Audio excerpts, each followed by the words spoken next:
Yo. There we go.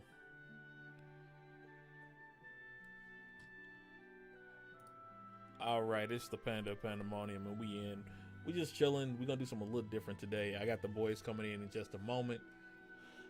Yeah, we're gonna just chill and vibe today. So hope y'all enjoying yourself. Like I said, as you can see, we got a lot going on the screen.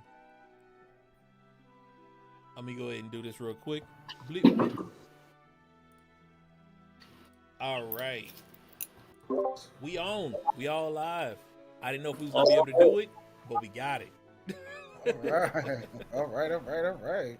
So, like I said, as y'all can see, we doing something a little bit different today. Today we gonna talk about stuff like we normally do, but we just gonna be on some vibe today. So we gonna chill, we gonna kick it. As you can see, we got Vo over there getting his drink together.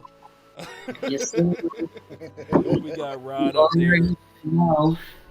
We got the panda. So yeah, other than that, we just on chill mode. We just on chill mode.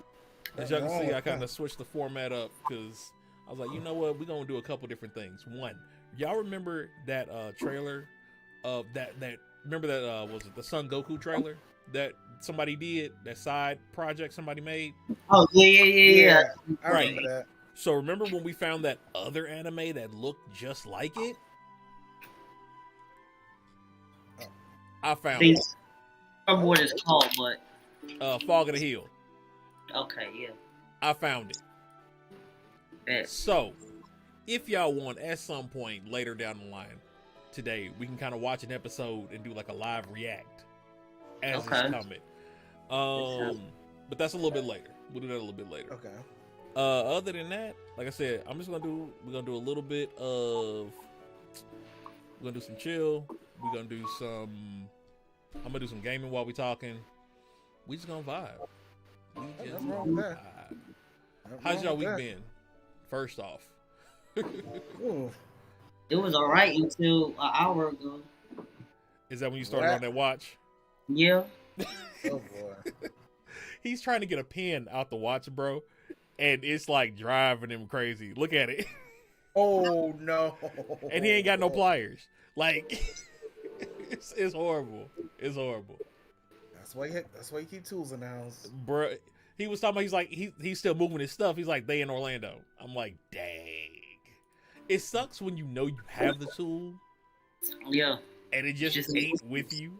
And you like, I know exactly where it is. It's in this corner. I do know exactly where it is. See?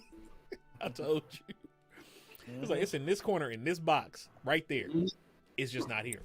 Top drawer on the left side. Yep. See? That's what makes it bad. That is what makes it horrible. What should I don't want to focus on anything. I think, what should I throw on? I can't throw anything racing on, because if I throw something racing on, I'm not going to be able to focus on talking. You know how you get into the middle of the race. Yes. Racing. That was something. Oh no, that was tennis with Coco. Ah, got you. You know what? I think I will play. You know what? Spyro might be too much. I ain't even gonna lie.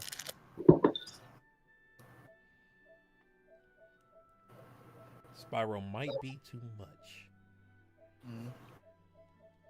Nah, we'll play Spyro. Why not? Or Tetris. I found that how long I've had this game, it was like a free download maybe like 7-8 years ago. And it like, you can do multiplayer. You can do up to like 4 players on there, local or online. Like, yeah. For a Tetris game, it's A1. It's most definitely A1. And is it like Tetris 99 on the Switch or something better? You know what? See, now you got me thinking. I haven't opened it in a while. Let's see. I'll let you be the judge, because I have no problem playing Tetris. Okay.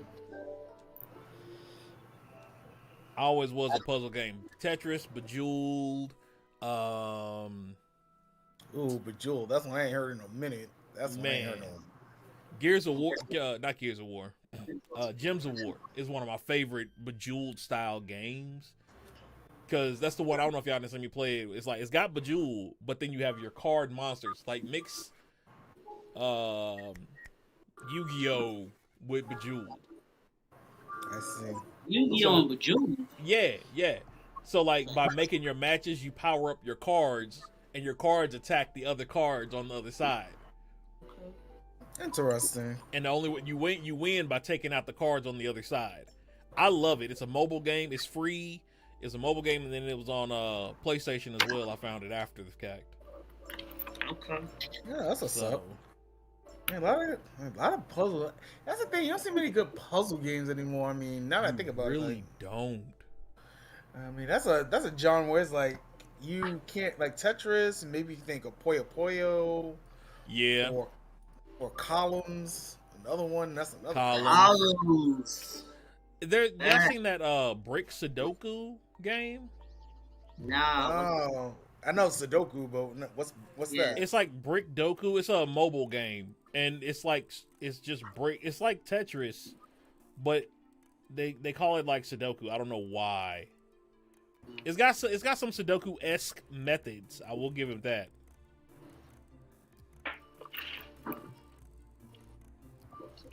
Oh, that was a fail. I thought it was already locked.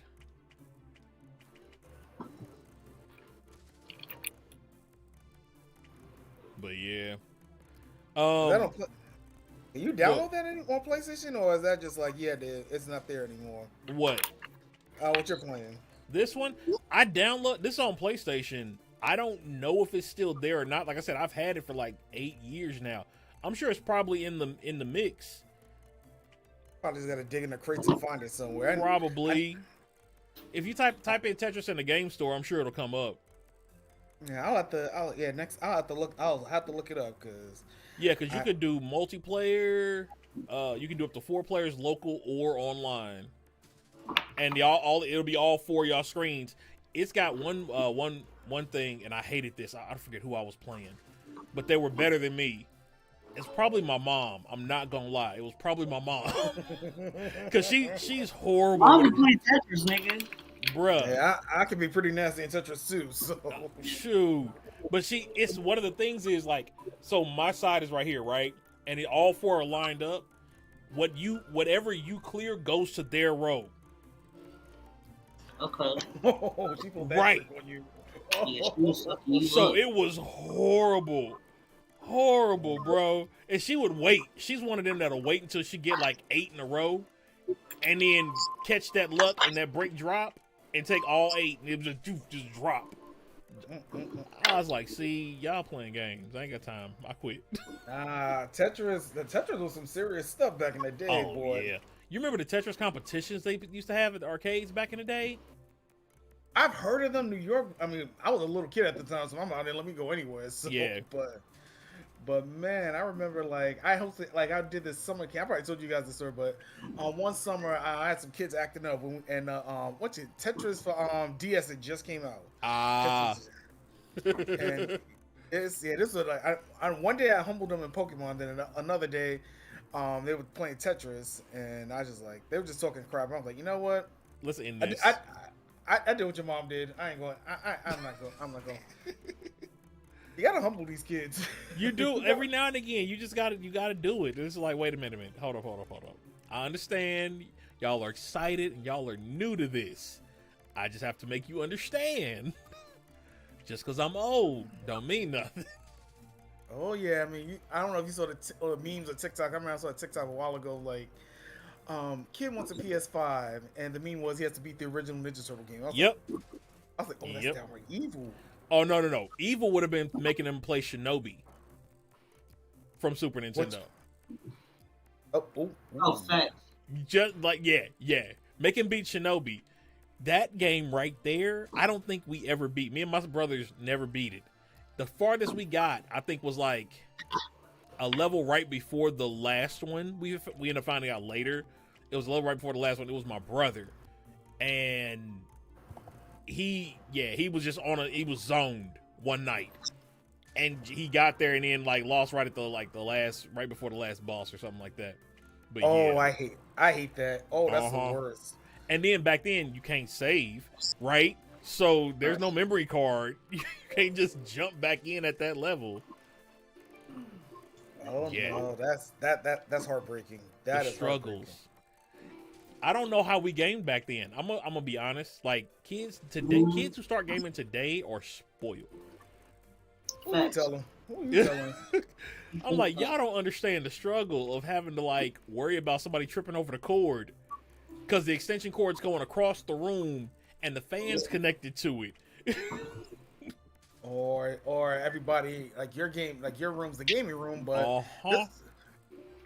this happened to me as a kid. My room was like the room you had to go to before the backyard. So imagine playing games and every 3 seconds someone walking by. Yeah.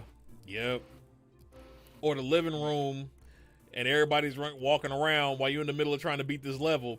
And my dad, I love this man to death. He is my idol.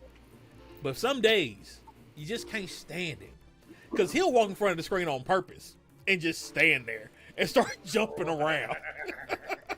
I was like, uh-huh. It's okay. We paid him back later when he got on the sticks. But the point was... He had to humble y'all. Yeah, he still did it. At least he got on the sticks. So it's like... Yeah, he did get on the sticks later, so... The reason... I probably told y'all this before, but like the only reason we got a PS3 was because of him. Like, we had what did we have? We had a NES and we had an Atari. And we went to the arcade one day and it was right when Tekken 3 had came out in the arcade. And my dad's a huge Bruce Lee fan. And so as soon as he saw martial law, it was a wrap. Like that was what sealed the deal. Because before we was gonna save up our allowance, we had to figure out if we was gonna buy it. That was the whole plan. He saw martial law. He was like, "All right, look. Now I know what I said, Right. but we're making exceptions here tonight. right, we'll make an exception this time just because it is." But yeah, after that, it was downhill from there. I think we've had every system, every non-Sega system almost. Yeah. I was a Sega kid, so trust me. Like I was mad at Sony for a long time.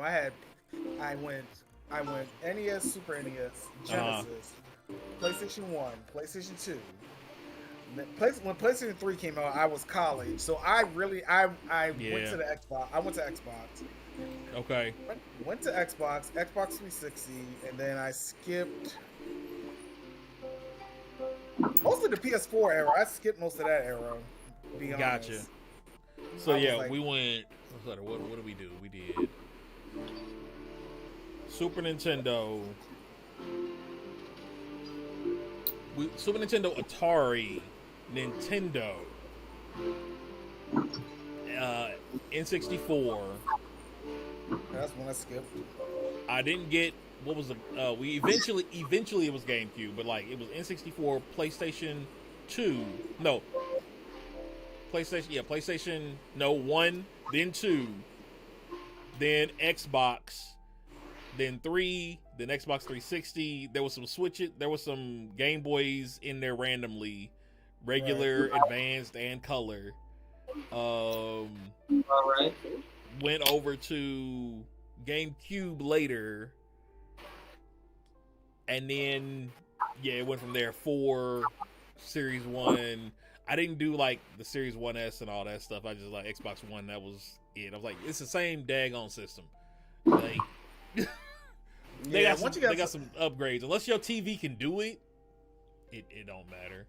That's what a lot of people didn't realize about like the PS3 era too. Like, if you didn't have the high tech TV, there was no point in jumping that far up. Yeah, you could have just stuck. We could have stuck with Nintendo, which I think a lot of people did. That was the Wii generation. It's the games though. It's just the types of games. They don't port well to Nintendo. Yeah. You know, like when they tried to port recently, when they tried to port Assassin's Creed over to Nintendo, now mind you, The Ezio collection did port decently. I was surprised that it ported the way that it did. But The Witcher did not port the best. Oh, even, really? Yeah, even on the docking station. Like, it was okay for a handheld system. You know what I mean? For what it was good. But if you've played it on PlayStation and then was like, okay, I'm gonna go play it on my Switch, nah, you'll see the difference instantly. Oh, that bad, huh? But Yeah. hopefully the rumors they're saying about the Switch being as strong as it is, hopefully that'll mitigate a lot of problems. Because It is. I think it did. Definitely. I wonder what the next level of handheld console is gonna be. I mean, you might as well put a computer together at this point. Yeah, because I can't see Nintendo doing a traditional console anymore. The Switch is just too big of a hit not to. I think they learned their lesson from the Wii. Yep. Honestly, so we're gonna probably get another tablet like console like the Switch. I don't know. I think because I think Wii U was their attempt at a tablet style. I think that's what that Wii U was, and that flopped. Personal opinion, the Wii U flopped. It did. It was a stopgap. It was just a stopgap, honestly. Yeah. So, but even with that, if you think about what was I saying? Oh, what they did with the Switch, and the fact that it can now go handheld or screen, and you can move it. You know what I'm saying? You can take it to somebody else's house now. The only thing that they need to worry about are the graphics for some of these harder run games. You know what I mean? Right. Like, think about playing Baldur's Gate on the Switch. Oh, that was so money if that thing is strong enough. That was so money. Right. You see what I'm saying? Like, think about that. A World of War style, you know what I mean? An RPG that you could play with your friends, next to your friends, or put it on the screen. That would make money. I mean, the Switch has been getting a lot of RPG love. I'm not going to even lie. The Switch is the RPG machine. It just, the way that system is set up is almost tailor-made for RPGs. I can see that. Like, I wouldn't be surprised if the next Switch has a port of Final Fantasy 16. I would not be surprised. I don't think it's ready for that. I don't think it's ready for the Final Fantasy series. Did you get it? Victory! Victory! Hello, I'll be right back. All right. Yeah, but it is. But you have to. If I can see that if they can get a port of Final Fantasy 16 on the next Switch, I think Nintendo's good. I think they got the power. If you can pull that off. If they can pull that off, dude, that's like final boss level though. Like Final Fantasy is like final boss level type stuff. You know what I mean? Because the rumors I've been hearing is that some of the Japanese developers have been getting on Nintendo like, you got to make a more powerful console, man. Like, I've been hearing those, the Japan's getting antsy because they're tired of play. Sony's doing this thing, but you know, Nintendo's Nintendo. They're like the boss. Like they're the OG. You want the OG to do well, right? It's like, you know what? I'm gonna make this comparison. Don't judge me.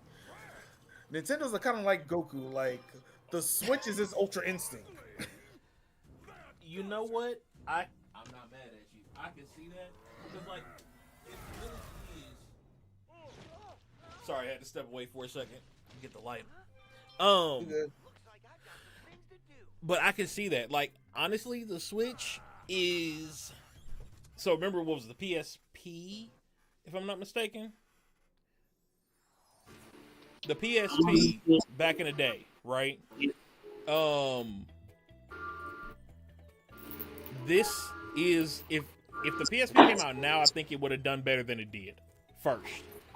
However, the Switch took over because it came at the right time and it was in the right era.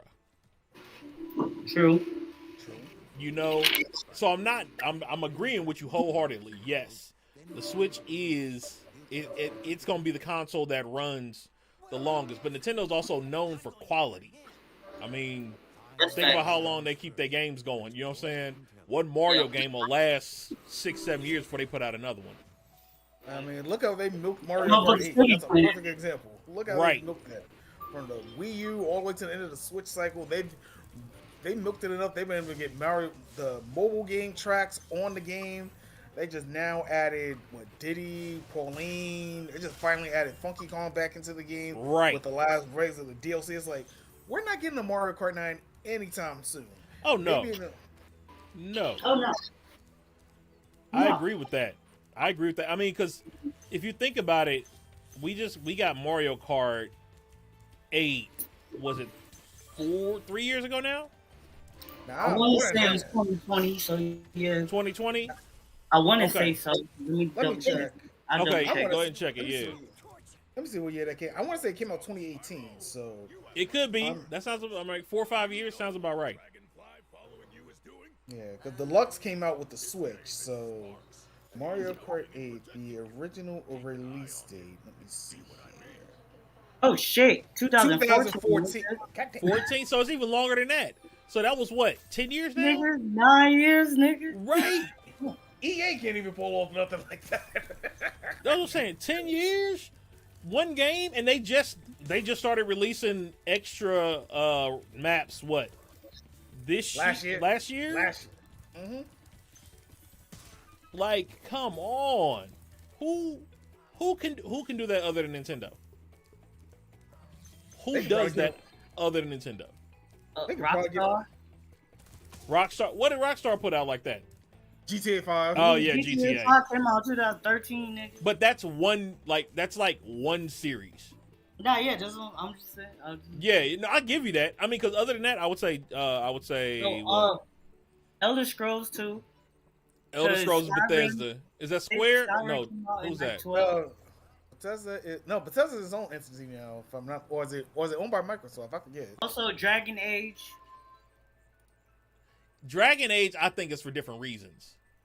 No, it's definitely for different reasons. But yeah. These are games that we still play years on years because the next one is coming out for years and years and years. Because they did it well, definitely. Yeah, I can agree with that. There are well, so yeah. Seeing Spyro, that reminds me, I gotta go back and replay Spyro. I did it earlier this year. Did you? But it's like I said, Nintendo could probably do like a Mario Kart platform and just release tracks every couple of years, and I think people would be cool with that. Like I pay $10 a year for that easily. Like I mean, how many tracks? How many games is there? 8 games total. How many tracks? If we had, let's say, 20 tracks per game, that's 160 tracks. Mm-hmm. That's about. Not to mention if they try to do variations on said tracks, right? Right. So, if they're dropping 10 a year, they dropping 10 a release right now, aren't they? Roughly. I think it's about eight. Okay. Each DLC has been about 8 tracks, so they did 6, almost 50 tracks they've done in DLC. That could have been another game right there. Right, a whole nother one if they wanted to. But if they do that, they can make this run another 8 years almost. Yeah. Like I wouldn't be surprised if we get like either I know some people say Mario Kart 9, some people said Nintendo Kart, which I think I'd be more interested in. Especially when we don't know what's going to happen. Nintendo Kart. I mean, technically, that's what Mario Kart is, if you think about it. Frontiers. Mario Kart, it's just, instead of just Mario characters, if they opened it up, cool. But they could keep it as Mario Kart and we'd buy it. Right. I mean, the only non-Mario characters are like Link, Splatoon, right. Zelda. I think Zelda's in there too. I'm not 100% sure. Or is it just Link? No. Yeah, Link. Zelda would go. Link, Splatoon, Zelda. I mean, they could do all of Nintendo's characters if they put them, and they would just honestly, they could make people pay for those characters. Do it. Let's be honest. People will buy it. And people are so loyal to Nintendo, they buy it, and I would be one of them. Hold up. Let's do this real quick. Enough time to run. List of Nintendo You can do this. characters. Let's see what comes up. Okay. Outside of Mario World, we got Ganon, Practice what you So that's what that's Link and Zelda, right? We got Mr. Game and Watch. We got Samus. We got Star Fox World. We got the Kirby World, which you might as well put him in there anyway. I know they kind of messed up when they did that teaser a while back too. Everyone thought Kirby was coming to Mario Kart, and it was just a teaser. Lil Mac. Great fires. So we got 1, 2, 3, 4, 5, 6, 7, 8, 9. Pokemon. We're not gonna go into that. That's his own. Pokemon could do his own kart game. Right, yo, that would be. I would buy that. A Pokemon kart game. Think of the madness that could happen. And people think Unite is selling well. Shit. Right.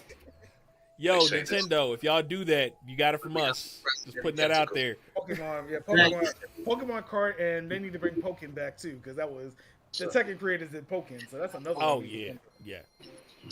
I played it a little bit. Pokken was not that bad, but I thought it'd be more technical than it was, honestly.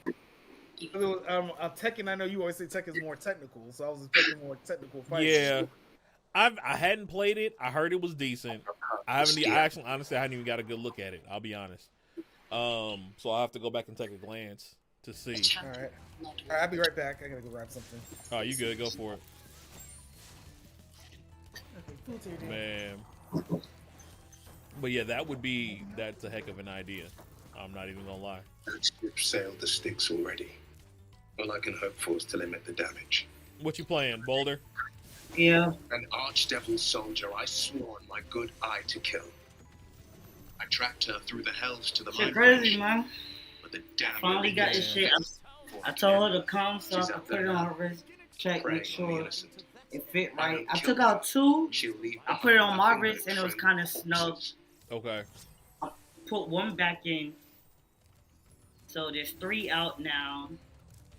And we're going to see how it fit on her wrist. Okay. If I got to take 1 more out or not. Got you. That makes sense. Yeah. I mean, if you got a general idea, it makes sense just to go for it. Duty is Kana. I'm both bound to go after her, but I hate when they do that. There we go. Yeah. I accept your invitation. But I mean, they could easily do that, and it would not be an issue whatsoever. A splendid plan. We'll talk more then. Hopefully they'll eventually get around to it. But I mean, the makers of Nintendo, Yeah. they have access to some of the greatest creative minds, I think. I'll be ready. You know what I mean? Yeah.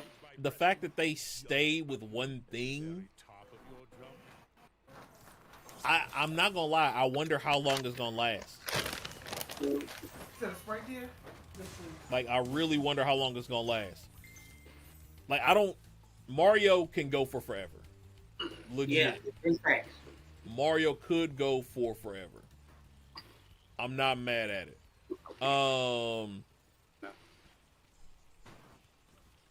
But how much more can you make Mario do?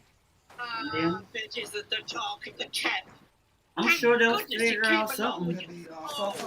Like, I mean, outside of the fact that every generation now has a Mario, which that you can always do. Like, they reamped it, repackaged it, basically. You know what I mean, with this new movie. Yeah. So that was a repackaging right there. Because of that repackaging, we now have a new generation of kids who want to know what Mario can do. Hands down. But, like, are they just going to do that for every generation? Or, better question, do you feel that that's what they've been doing? I'm sorry to go on. Do you feel that they've done that for every generation so far? I think so. I think they've been super efficient.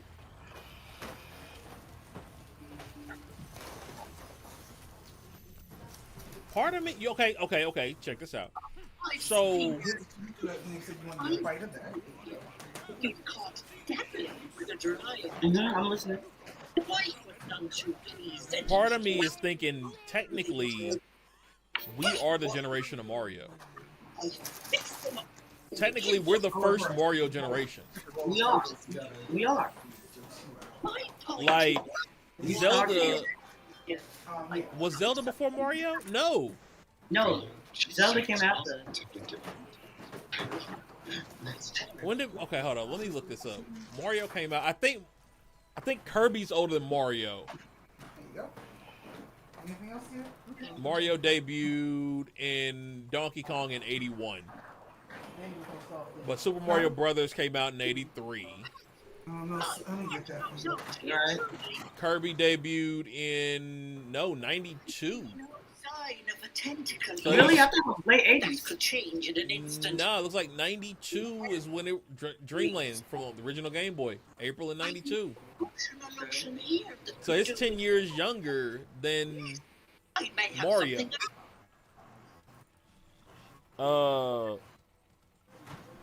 What did Link? What about Link? Link and Zelda. Zelda is For years. 86. By my So house. Zelda, it's Mario, then Zelda, then Kirby. I'd be heading back through, so By I like could 4 years apiece. Now, do you need anything? I have a few odds and ends for sale. That's crazy. Okay, I'm back. No, you good. So yeah, that's the order is Mario, then Zelda, then Kirby. We're talking about who came out when, basically. Mario was like 82 in Donkey Kong and then 83 for Super Mario Brothers. Right. Zelda came out in 86 and then Kirby came out in 92. Oh, it was 91. It's 92? Yeah, 92, yeah. Oh, So it was 91. I was born in 85. So Mario came out literally. Let's see, a successor to the 1983 game, Mario Brothers. The first Super Mario series was released in 85. So between 83 and 85, somewhere in there. Let's see here. Mario's the Game & Watch title released in 83, yeah. So that would have made our parents in their what? Let's see. 20s? Yeah, because my mom was 25 when she had me. So Yeah, maybe 20s? Yeah. 20s, yeah.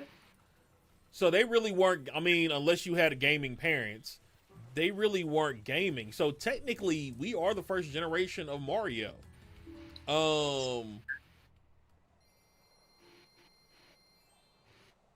And then now we're, like I said, I'm almost 40. Yeah. And our kids just got the new reskin with the new Mario movie. Yep. That was their reboot. So technically, they could remake every Mario video game that's out right now. They could dumb it. Oh my gosh, I just realized. They could dumb down every game that we had, right? Right. Mm-hmm. As a reskin. Be And careful. they would make their money all over again on a new generation. They probably would. Yeah. On a new generation. That's insane. If that's not profit margin and marketability, I don't know what is. Fun fact, then from what I heard, Nintendo has enough money they can go negative for 100 years and still be fine. I believe it. 100%. 100% believe it. Most definitely. 100% believe it. I can see that. I can see Yeah. that. Like, Nintendo knows what they're doing. Like, Oh, for sure. Like, I think I was watching a TikTok or something earlier. Some people say, I think Nintendo finally realized that they don't have to do video games anymore. They can become a media conglomerate, and that's probably easy.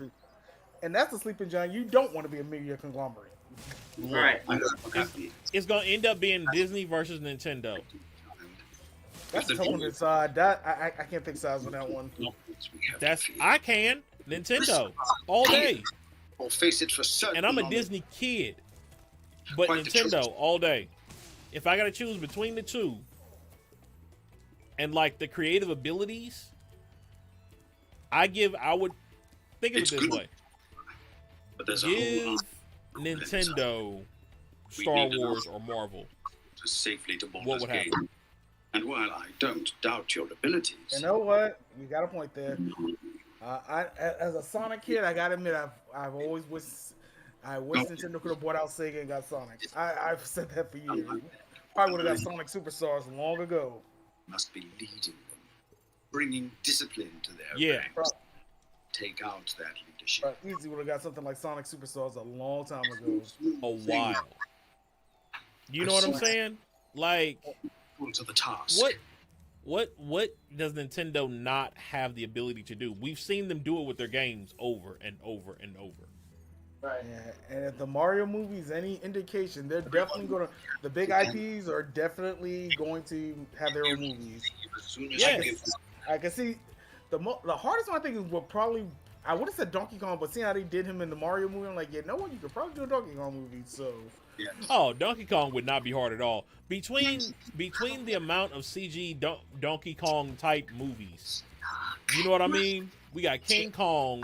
We had what's the one with the rock in it and the white Rampage? I forgot that was a movie too. You said that. That was Yeah, definitely we got a movie. Rampage. We got, you know what I mean? We had King Kong, both of them. We've got Godzilla. If they can do those, we can do Donkey Kong. Each crash No matter which direction they want to take it. Yeah. The more interesting one I think would probably be Kid Icarus. I think the technology. I'm thinking there'd be something like Aquaman, something like that. I can see I that. can see that. I can see a Zelda movie, like a live action Zelda movie. I think I see Zelda more as a Netflix series than I think as a streaming series, not a movie series.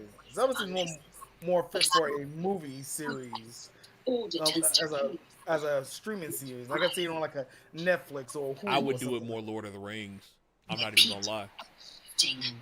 But Or Harry Potter. I could see that. I could see that. Or Harry Potter. I would make Samus a Netflix series. Yeah, I can see that. That's the one I would make a Netflix series, definitely. Who else? Kirby. I mean, we've done that before, though. We've been down that road, and we know that works.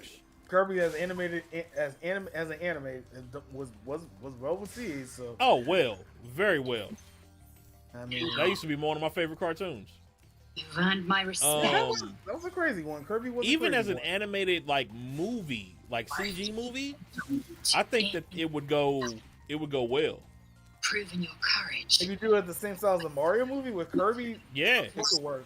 Plunge into another. And then we already know they're working on, they're setting all this up for Smash Brothers. to make my neck sweat. I'll be there day one. And see the movie theater for Smash. Like, I and would be they've there. gotta do it to where I think they gotta combine the CG types. Like they gotta do like the Detective Pikachu style Taste and cheers. the new Mario movie style, Months later, Yeah. like they did Chip and Dale. And you know what? I think a lot of people don't appreciate how much animation styles are in that movie. That is. Oh man, That was a litmus test. That was definitely. that's a what it litmus was. That's straight what it was. 100%. Yes. 100%. That is what that was. soon, And people, because I heard some people complain about it, and I'm like, do you not realize till all they were doing was testing this? you keep enjoying your scent. That was it. That was just don't dingling the calorie out there. They just put. So the gift Yankee just asked me for the penis. Oh wow. Oh boy. I told her okay. No shame in your kid. I mean, I said fuck it, why not? it's like he basically said he's going to take care of the board. That's what he just did. Listen, she said some shit to me that almost made me jump in the game. He said, if in real life, if anybody ever said this, I don't know if I can say no. Shorty said, I'm gonna paraphrase it because I don't remember the exact words, even though she just said it. She basically said, I've earned her respect. She thinks I'm so wicked that I would fucking kill a dragon to steal his horn to kill another dragon with the horn. And then she said, "Your scent is so appealing that it raises the hairs on my head and makes my skin crawl. I must taste you." And I said what? You in trouble. My And friend, then- you in trouble. I've seen a relationship like that. I'm not gonna say no name. I said, we can see what's up. And she said, perhaps tonight I'll fucking come and take what's mine. Until then, I will fucking Stranger danger. enjoy your fucking scent. This she said. This nigga, she said. When they start saying the scent, you're in trouble.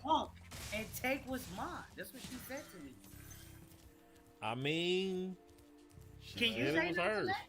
Can you say no to that? I don't know. I mean, I don't think I can, bro. So I said yes. You better have some food and whatever she better have whatever she likes in the house. In the house. That's one of those you're not going anywhere for a while. And that's the head. Yeah, make sure you don't have anything that can keep you restrained. Nothing can break. Nothing that can break. Make sure the walls are soundproof. They're gonna be calling you like Trey Songz. Neighbors know your name. You're gonna be in that situation. Wow. You might they might know her name sounding like that. They're gonna know her name for sure. And they're gonna know my name too though, because I hold my own, so they're gonna know my name. Man. And you're gonna see a mother and her 2 kids walking out the next day looking at you like, give me that side eye like, you heathen. Right. The kid when the mom walks out with the kid, just holds her ears, keeps walking, just shaking her head. Shame, shame, shame. So look at you. Look at you. Right. Now you're in Florida, so you probably have like a pool and everything. Gonna be side eyeing you at the pool like this fool. I Man, mean, y'all are a mess. Nah. No, she a mess. He said, no, it wasn't me. I didn't do it this time. This time, that's the key word. Key word was this time, right? Because we know last time it was all I ain't see it coming. I just said, "What's up?" Because she was standing next to me. They gave me the option to talk. I said, "What's goody?" And she was like, she's just talking some sweet shit. And so I was like, "Is there more?" And then that's when she laid that shit on me. And I said, "Oh." He said she laid her game quite flat. Nigga, she put that game on your boy. She definitely put her game on there. But she shot a shot, and you know what? She scored. She scored. Call her Steph Curry. Wow. Or maybe Aisha Curry in this situation here. She shot her shot, and she made it. He pulled up from deep. Well, shooters never miss, as they say. Hey, all the shots that you don't take, you will always miss. That's true. So, gotta tip the hat. Miss, what to say? You miss 100% of the shots you never take. That's what it is. Yeah. There's no sex method situation. We didn't know that counted for this too, but clearly we just learned something today. They always say you learn something new every day. There's optimism and there's stupid hunt. Got him. Plenty of us fell to monsters already. Run. Wrong out there. I forgot how good this Spyro game remake came out. I forgot how good it came out. It really did. I was surprised. I forget the name of the company who did, but they did an excellent job. They did a very excellent job. I'm kind of surprised we didn't get a Spyro 4 out of all this. I'm kind of surprised. Crash kept going with games, but Spyro didn't. That's kind of surprising. Well, I think they learned from Crash. Like, I don't think there's much more you could have done with Crash Bandicoot. I don't think we needed a 4. I think we needed a remake of the first 3. You know what I mean? Yeah. And that's it. Like, just let it ride. I think they realized that with that one, so they just did the remake and they left the rest of this alone. Yeah. Because, like, really, what else you gonna make him do? Like, he's a dragon that goes and fights creatures that came to steal from his land. How many times you gonna let his land get taken over? Spyro? Yeah. Like, That's Can he kinda grow true, up? That's probably what you have to do. You have to do a time jump. That right. Now if they did that, but now you got to add different mechanics to it now. You got it. It probably turns to Ratchet and Clank or something similar to that. Yep. Probably. Yep. But it opens your timeline. You know what I mean? Like he's the Elder Dragon now. So he's got more moves. He's got more everything. Now, you know what they could do? They could do an age, like he starts off as an older version, right? Oh. We And still they talking about rewind. Spyro? Yeah, on Spyro. And then they Yeah. like something sucks the age out of him, right? Like they take the years from him. And so all the abilities that he has at the beginning of the game, we've seen games do that before. You know what I mean? Yeah. You can start off with all these abilities. Tears of the Kingdom. Yeah. Hashtag smack Zelda upside the head. That's all I'm gonna say. And so then they take everything away from them, and you got to re-earn them back by playing through the game. Now that's something they could do with Spyro. Yeah. Yeah. That would be annoying, but I get it. That's like, well, I mean, Dragon Ball GT kind of did that in a way. I guess Right. I mean, I was it's like, a trope. It's a trope, right? It's the thing that happens. You know, we all know it's one of those things. You know, turn your character into a werewolf, or Right. Link and Sonic. I'm looking at you two in particular. I mean, but who doesn't like a werewolf? Come on. Guess I'll spend my evenings. You know what? Now that I'm thinking about it, ooh, and I know the Nintendo creators did say they're not doing anything with Breath of the Wild. They're already working on the next Zelda IP. Ooh, I just thought of something. What if the next Link Legend of Zelda is maybe Link of Zelda can become a vampire? I just thought about it. They already did werewolves. You might as well do vampires too. I shall be here in my cabin. Honestly, so I need. Of my service. All right, this is our next goal. You ready? This is our group, a group effort. Okay. We need to come up with the next mythical creature parent. Okay. Like werewolf vampire has always, like, for as long as I've known, that's always been the go-to dichotomy, right? Vampire, werewolf, or dragon, and like dragon really doesn't have an other thing to go against it. You got a bunch of like lesser mythical beasts, but there's nothing to go against a dragon that's just like, oh, that's its enemy. You know what I mean? But vampire werewolf has always been that thing. Like, we got to come up with something, another pair. They can be completely new mythical creatures. Personally, I think that's the only way to do it, is have them be two completely new mythical creatures that can become as iconic as a werewolf and a vampire. Just food for thought. Yeah, definitely food for thought. That is something to think about. Two mythical creatures and making them rivals and get that vampire zombie rivalry. Right. I'm thinking of a Zelda franchise like Werewolf. Now I kind of want a Twilight Princess sequel where Zelda becomes a vampire. I don't know what. Now I kind of want to do that now. I kind of want to see that. Like maybe you pick Zelda to be Team Vampire, or you say with Link with the Twilight Princess design, you have the werewolf. Ooh. Who knows what ideas Nintendo got cooking, but that sounds like a good idea. Bloodstone. Just I do like. Sometimes blood must You be probably have to dig into the chronicles or mythologically. You don't have to dig into something. reserved for lifetime. Yeah, like I wouldn't. See, the thing is, I wouldn't want to do anything that's current.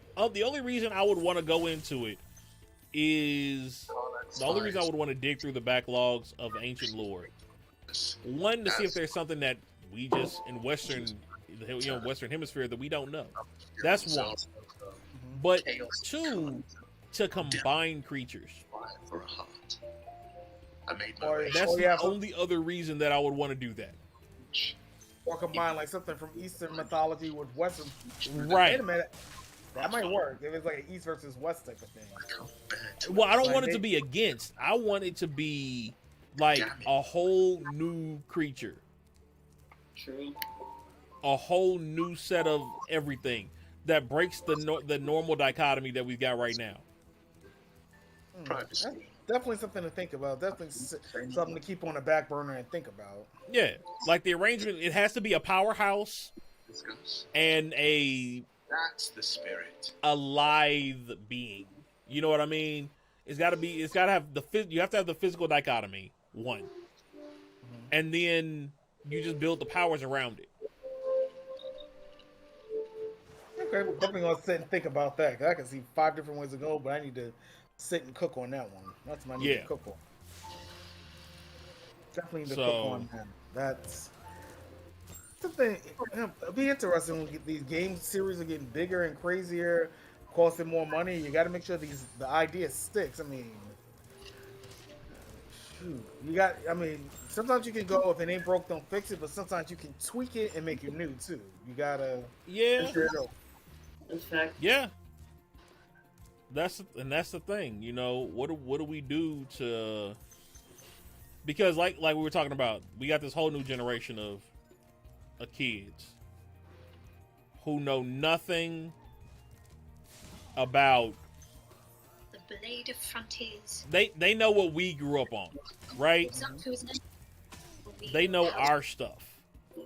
So if we give them something different, they'll roll with something different. So that's to say you'd like to... True, they're open-minded enough to give something a try, like... Right. Whereas our generation, if it's not a werewolf for vampire, they probably not gonna really pay attention. You know what I mean? Some might say zombies too, or witches. I mean, I got a background behind me, so... Right, the whole Witcher series, the fact that blew up the way it did, honestly, I would be interested to see the demographics. Oh, that would be interesting to look at too. I think that would be interesting.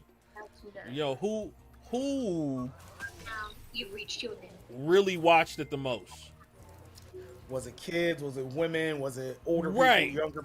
Because those demographics, depending on what the demographic is, can make or break you a lot of time. I mean, Exactly. We've heard the stories of how certain cartoons are canceled because of toy sales. I mean, we've heard rumors about those. Oh, of course, absolutely. It makes sense. What was I watching? Speaking, now that we're talking about next year, you know what I've been kind of watching off and on a little bit is Sonic Prime on Netflix. I have not gotten around to watching it yet. I wanted to. How is it?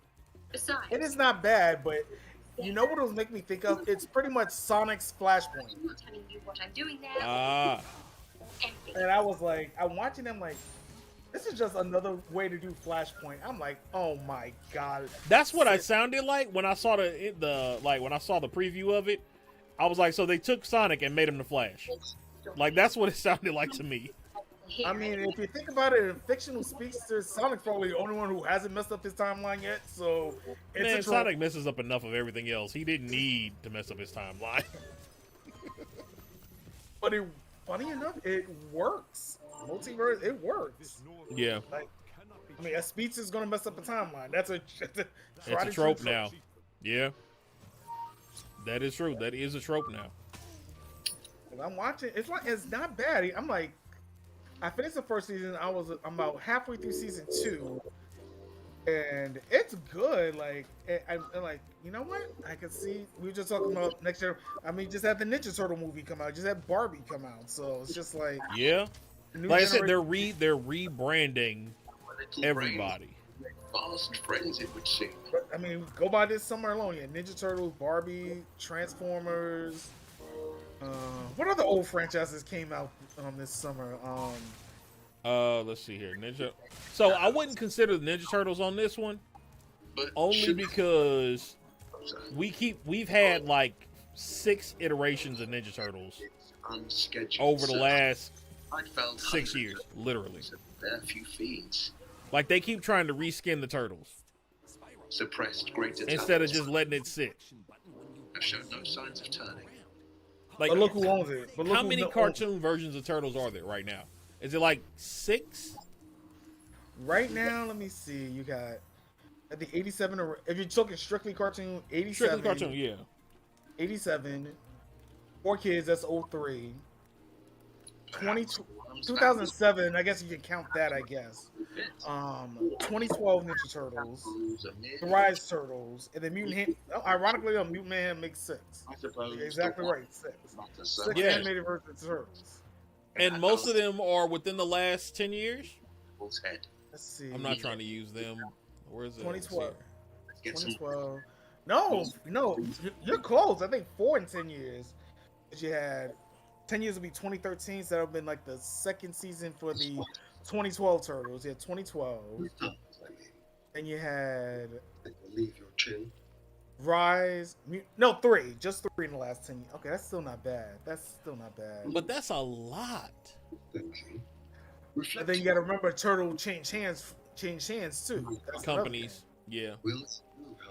But that might just be an anomaly, just because the new company wants to put their own spin on it. Okay, so we got. Hold up.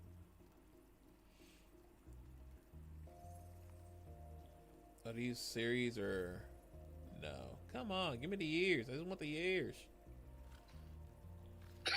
They never had a stat you want, I mean, Transformers. The okay, here we go. Okay, so we got the regular is 87. We got a 2003. We got a 97. That's not a cartoon, though. No, that's the Power Ranger one. We had the 09 Turtles Forever. Good movie. Let's see. We had 12 for this series, 18 for this series. Half Shells Blast from the Past. What is this? What the heck is that? Sleep tight. That's from the past. This one right here. Half Shell Heroes Blast from the Past. Okay. I don't think I've heard of that. Maybe that's is that animated movie? Is that live action? It's cartoons. Yeah. Forward. It's this newer animation style. So. Can't wait to get Time for another drink. But yeah, so I mean, but that's like Power Ranger level variation. True. You know what I mean? And they intentionally do it they're episodic. You know what I mean? Intentionally. Yeah, and I mean, funny you mentioned Power Rangers. I mean, the biggest news with them in the last 6 months was they're not using Super Sentai anymore. Netflix gonna do their own stuff now. They're not doing Super Sentai. So this last little season they're doing with Cosmic Fury. Last time they're using Super Sentai footage. After that, they're doing their own thing. Wow. So that is going to be that's going to be interesting. Because I want to see. This is really going to test their chops. I mean, if they could pull One Piece off, they could probably do Super Sentai as series. I mean, nope. Oda pulled One Piece off. Let's be honest. You know what? You got a point there. Because if they'd have touched it, I guarantee it would not have ended the same way that we have it right now. Oh, there would have been hands. And also, quick shout out to One Piece getting renewed for season 2 already. Definitely. That was, I will say that by far was the best live action I've seen. Followed by the Full Metal Alchemist series and Gintama. I've heard Kenshin is pretty good, but I gotta find that. I gotta dig that out the streets of Netflix. I haven't seen it, but I did hear it was really good as well. And then did you know? What was it? Who's the? Kenshin is good. Who's the actor in Mission Impossible? Is it Cruise? Which one? Any of them? Who's like the main person from Mission Impossible? Tom Cruise. Tom Cruise. Okay. So there was a movie, Dying. Was it Dying of It? Live, Die, Repeat, something like that. Something matter. Give me a second. Let's see. Tom Cruise, IDB. Let me see something. Live, Die, Repeat. Edge of Tomorrow. There we go. Yeah, it was Tom Cruise. Okay. So it was a movie, Edge of Tomorrow. I heard is actually a live action. Caresses our faces. Really? There's a manga called All You Need Is Kill that I found out about. I've read it, but that's where the story for that movie came from. Edge of Tomorrow. Watch the moon. That sounds like a manga title. Now I think about it, that just sounds like a manga title. Edge of Tomorrow. That does sound like a manga title. Yeah, it's called All You Need Is Kill. The manga's All You Need Is Kill. But the movie Edge of Tomorrow was based on that. Yeah, that's pretty cool. Yeah, I didn't know that either. I found out about it. Like, I watched the movie because the premise I thought was cool, you know. But He infiltrated an yogi spelljammer and laid waste to its crew. The tears span Toral's sky. That's pretty cool. I just gotta show you how much the anime and manga industry is still inspiring. Has inspired. You just never know sometimes. right.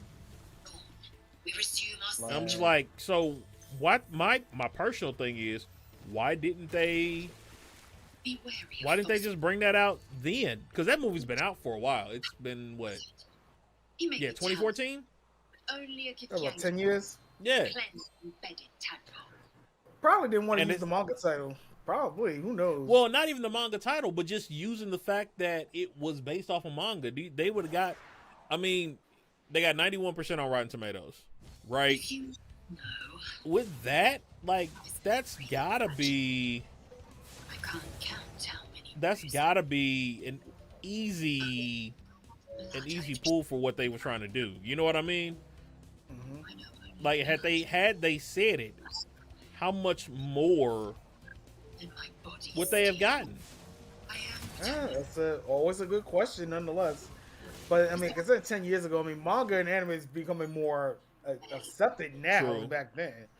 You probably couldn't got though. Could you see a big A-list Hollywood actor being in a manga adaptation movie? That's like saying, Now, yes. Before, you right. 10 years ago. Yeah, 10 years ago, no. That's like. Yeah. Don't judge me. I'm about to say this. All the memes about The Rock doing a live action Dragon Ball movie. That's probably the best example. Even though The Rock should not touch any superhero manga, he don't need to touch nothing. Just sit down. Sit down and eat your soup. Sit down and eat your soup. I've come to sate you. Yeah, I'm not trying to. No. But it's definitely doable. You know what I mean? It's definitely a thing that could be done.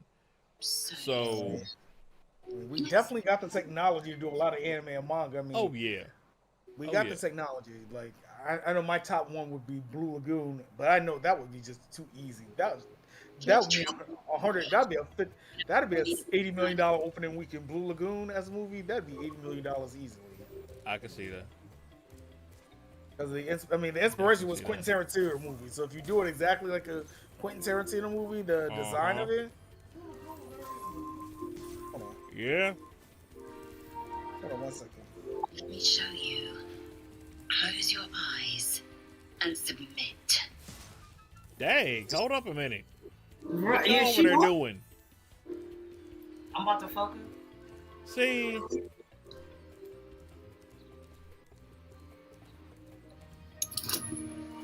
This is why we don't take you nowhere. This is why.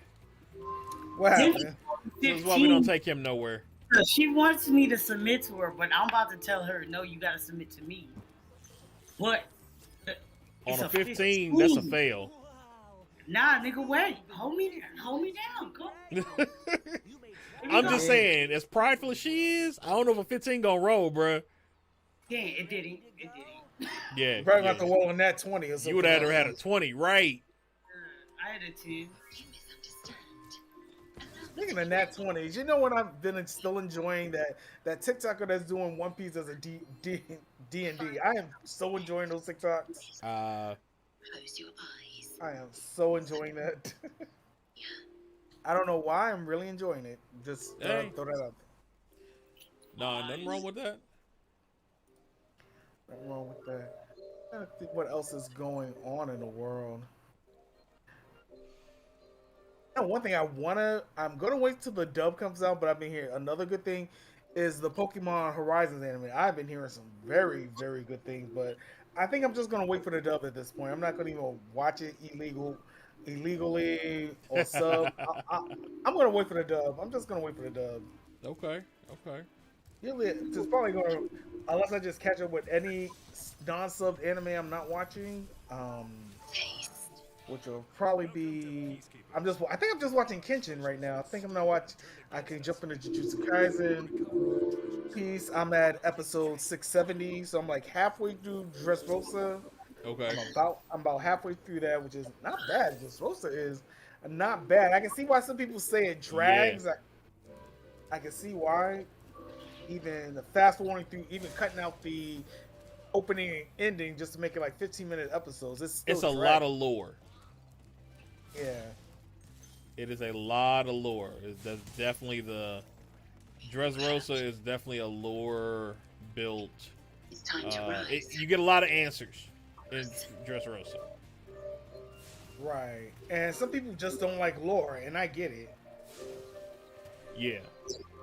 But I'm just like, it's funny because the same people who say that most of the time when I hear, the same people who say that are the same ones that are like, oh, I want these well-developed characters. And I'm like, and you get them from where?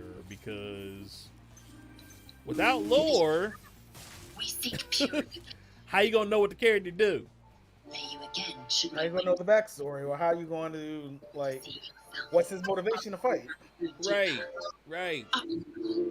Like everybody's not Goku, who they just want to keep fighting just to fight the next big dog. Hold on, there's a new Prince of Persia. Oh yeah, I think they said that. There's a new Prince of Persia coming out. It's a platformer. I'm not feeling that. I'm not liking that. Like I just kind of glanced at the Nintendo Direct thing you had said earlier. Yeah. I like that it's a platformer. Don't get me wrong, as a platformer, yes, I like it. Right? It's got the upgrades. It's good to go. However, as a gamer, they could have at least done it like they did Hades. Personal opinion.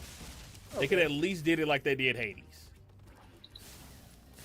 Yeah, I forgot. I forgot. That was Switch. It looked good.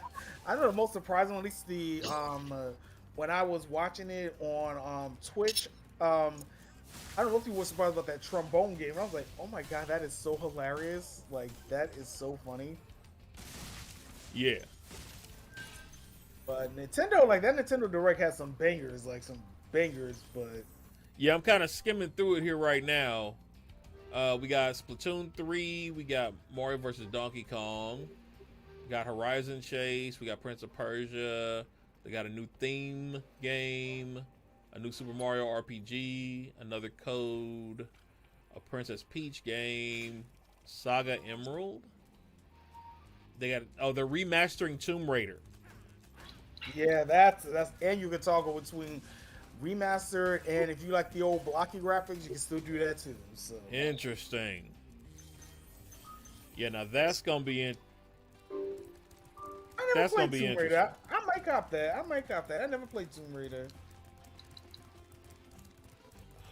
You at? Hold up. Come here.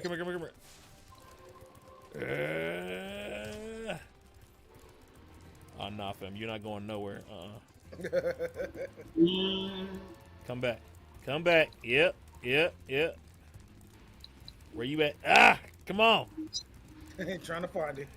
Dude, no, I got him. He in my sights. I'm locked in. It's just... Oh, this asshole. Oh. Ah. Oh, I hate him. Oh, he's the bane of my existence. Got him. His ass. Man. Had to chase him around like 5-6 times. That's where. What's worse, chasing him or chasing a little kid that has something in their hand they don't need their hand. They don't need the hand.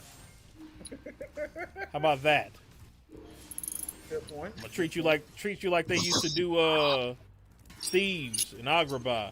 You don't need that hand no more. You don't need that.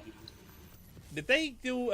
They did a Spy Family game. Oh yeah, that looked cute. I don't know. It's visual novel style, so I'm hoping they do it right. I'm hoping they do it right. It looked cool, but I don't know. I mean, it's cool. Spy X Family's getting a game. that's just probably not the game I thought it would get. Maybe more of a Metal Gear type of game. Yeah, I agree with you on that. But could you do a lighthearted Metal Gear with Spy X Family though? Could you pull that off? I can see it. I can see it. Like you'd have to be Lloyd, but it would have to you would have to have their abilities. Like you would have to, you'd have to be able to get Anya or be. Now that would be an interesting thing. Play a mission. Okay, so I'm taking you back. Y'all remember Tenchu, Wrath of Darkness? Ooh, okay. That's a do that, and you can play as Anya, Lloyd, or Yor. Those are your assassins that you can be going through the mission. Oh, I get it. So then what? You could be the one way with Lloyd, one way with Anya. Right. Ooh, that does sound kind of interesting. Who knows? Maybe this game is just like we were talking about earlier, a testing ground. Maybe they're trying to see if the audience is there for a Spy X Family game. I mean, they could. That definitely could be it, and I would be there. But I just want, you know what I mean? Like, what could they do? I mean, didn't Demon Slayer just get a Mario Party like game too? They in the same direction. I don't know. Did they? Yeah, I don't know if it was Nintendo. I heard something like that. I don't know if it was Nintendo's Direct or Sony's Direct that had the Demon Slayer game. I forget which one. I know I saw it.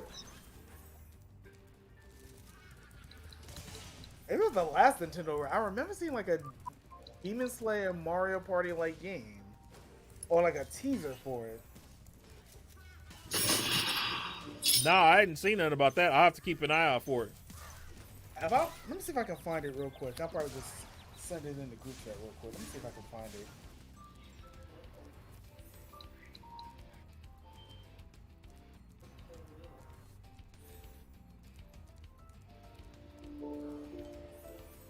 I'm gonna see if I can find the video on YouTube. Okay. Real quick. Let's hear what else we got. Another code. Trumbo. They got another Detective Pikachu return. Detective Pikachu returns. Okay. Battle Crush, War Tales, Contra. Oh, that's gonna be fun. Hopefully that comes up Unicorn. PS5. Unicorn Overlord, Luigi's Mansion 2, Nintendo Museum, Smash. So they got some new amiibos coming. They redid F-099. Oh yeah, that just launched yesterday. They're bringing that back. Okay. Let's see here. What else?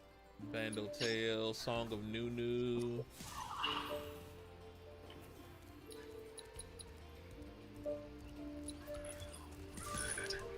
Oh wait, I found it. I'm gonna send it to you on the group chat. Okay.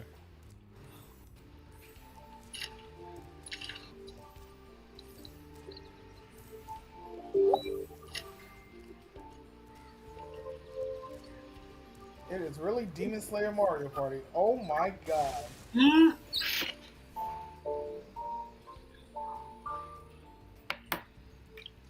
Let's take a quick look here. Yeah, no, it is. Wow. That's crazy. So they do have a Demon Slayer Mario Party now. I'm not saying I'm not surprised, but did not have this on the bingo card. Yeah, no, that was definitely not one that was to be expected. Good for Demon Slayer. Good for Demon Slayer. Good for that franchise. Hopefully the manga could get to cut of that. That's all I'll say on that. Who's to kill you? You will not even see it. But that's pretty cool. Oh, and there was another game that came out a couple of years ago too. They had another Demon Slayer game too. Oh. So Yeah, the other Demon Slayer game isn't bad. It's not bad at all. Oh, okay. Yeah, like it's a nice little break from everything. So I'm not mad at it. Oh, dear. Aren't you worried your kind will punish you? Yeah.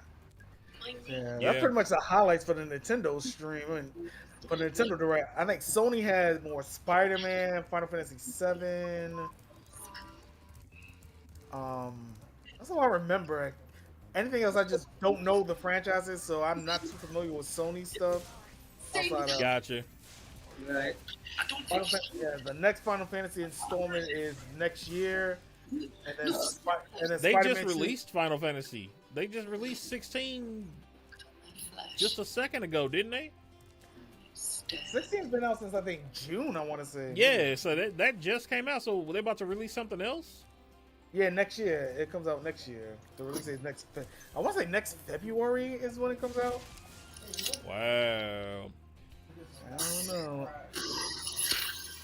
I mean, Okay. some people. Okay. Yeah, I mean, Square said they did lose $200 million this year, but people trying to blame Final Fantasy 16. But I'm like, That ain't where it went. I guarantee you that. That didn't stop them at all. No, they probably made some of that money back. Probably Oh yeah, this they school year. definitely made that money back. But I know some people. Said they didn't like 16. I mean, I'm about a little over halfway through. It's a good story, but if you're more of like a traditional turn-based player, this is more like Kingdom Hearts style. I would say Kingdom Hearts, open adventures, thinking like Zelda, stuff like that.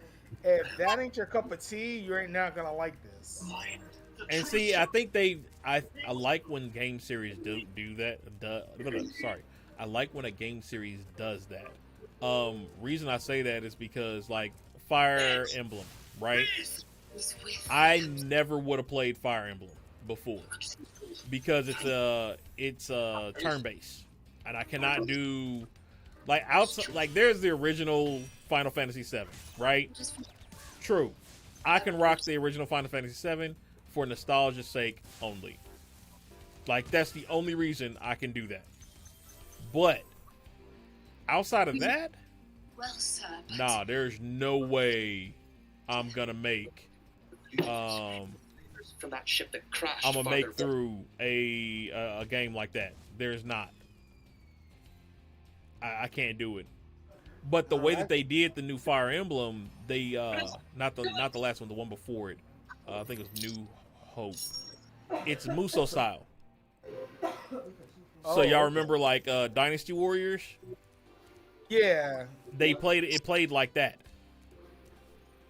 Oh, okay. That's a little bit different for that franchise. Exactly. And so I loved it. Like I love Muso games. I've been looking for a good Dynasty Warrior game in forever. So that filled that itch like easily. I would go back and replay that game again. Not sure if you tried this game, Panda, but I mean, I know you have to switch. Have you played Hyrule Warriors? Because that's pretty much Zelda Dynasty Warriors.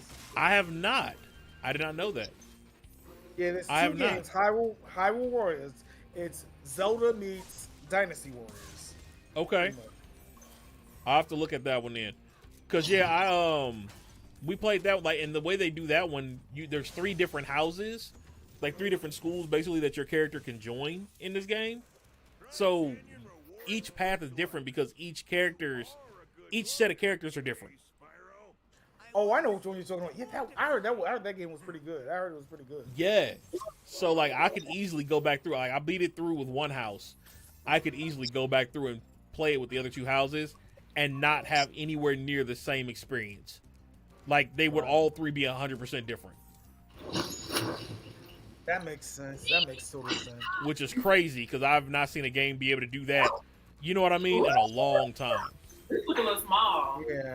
Yeah, like Final Fantasy 16, like I think you could do it a little bit more traditional, but I think I played action mode. I'm like, okay, it's got to be like Kingdom Hearts. So I'm like, okay, this is so cute. Yeah. So that's just that's what I was looking for. But you're right. I think this is a good time. I think for game companies to do that.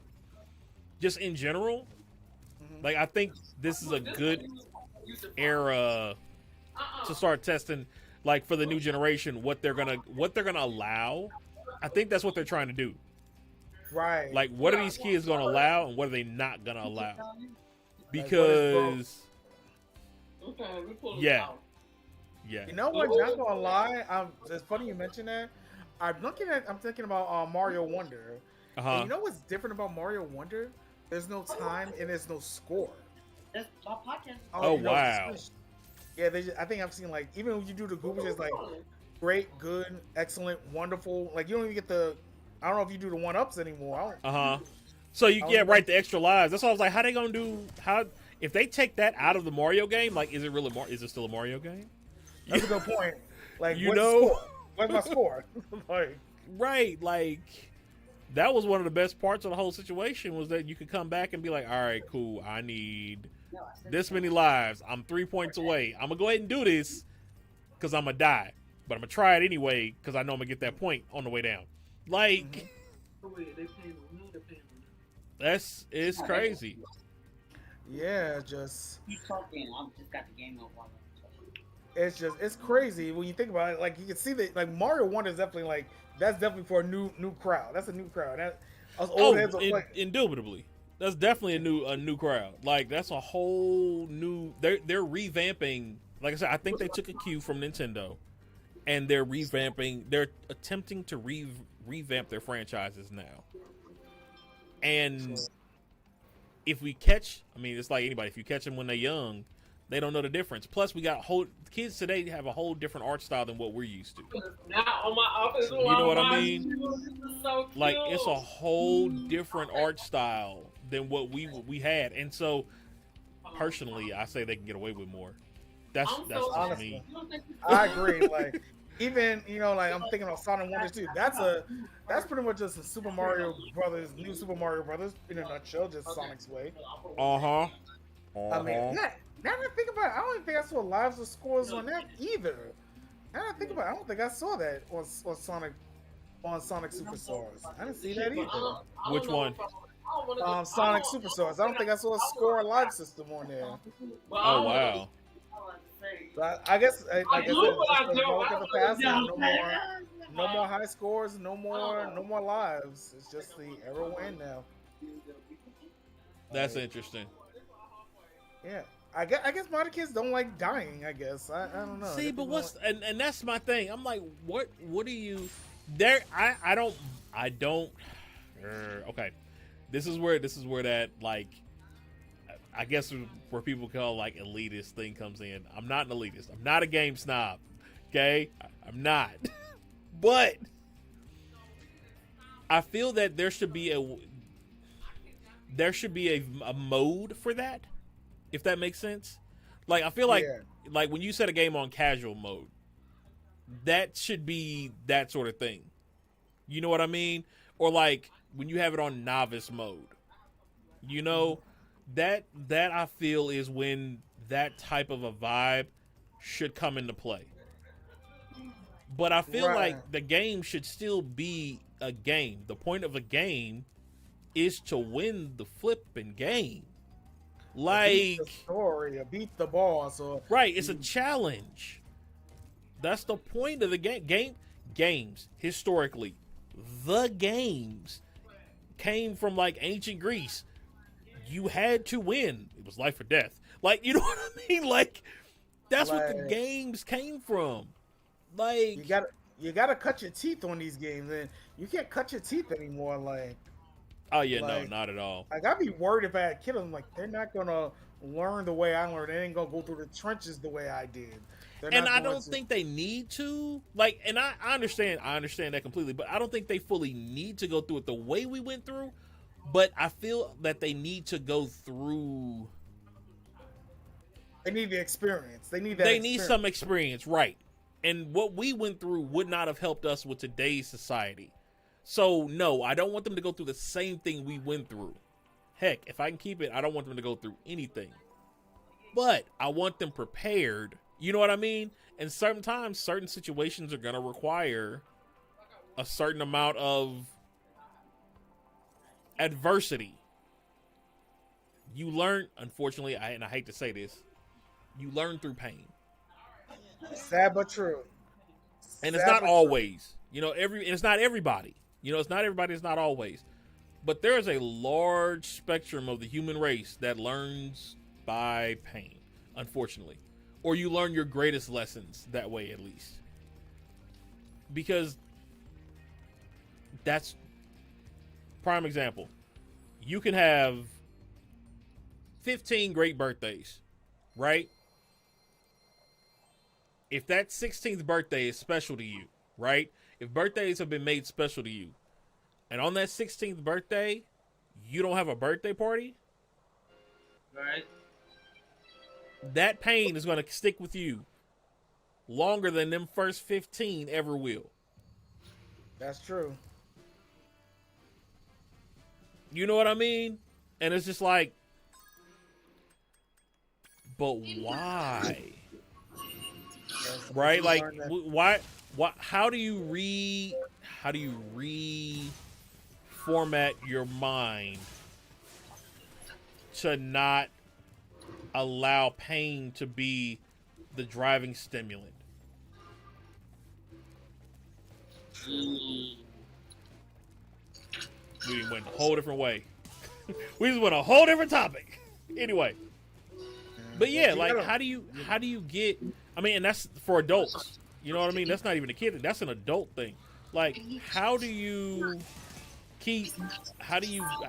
pull that out of yourself? How do you allow yourself to learn without the pain? But valuable in arts. Like, you gotta understand. It's pretty much like what do you do to reframe your mind? Like, you want the kids to learn, like, there's consequences in your actions, and I guess that's the way. That is very true. That is true. That's a lot of games we play. Like, okay, you jump, you run into the goop, you die. Okay, what am I not going to do again? Run into the goop. I'm not running into the goop. Right. And see, and I think that's one reason why I love kids playing video games, because it teaches them that for every action there's a reaction. What about adults playing video games? What about them? That. Ain't we both doing it right now? Like, you know what I'm saying? I love that. I love that. I'm like, I mean, us too. Like, it is.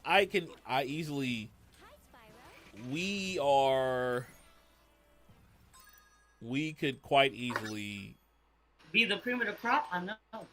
No, sorry, I was trying to figure out how to stave.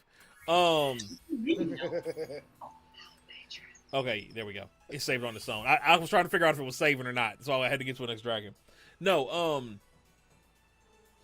I feel that you could set up an entire dichotomy of therapy, an entire, like, you know what I'm saying, therapeutic session based off video games and how someone interacts with different types of video games. You know what I mean? Like, there are certain traumas that you go through in life or have gone through in life that train you to react certain ways in video games. I'll give you one for me, specific to me. And if I'm walking down somebody else's street, cool, I'm glad, but I'm not coming after nobody.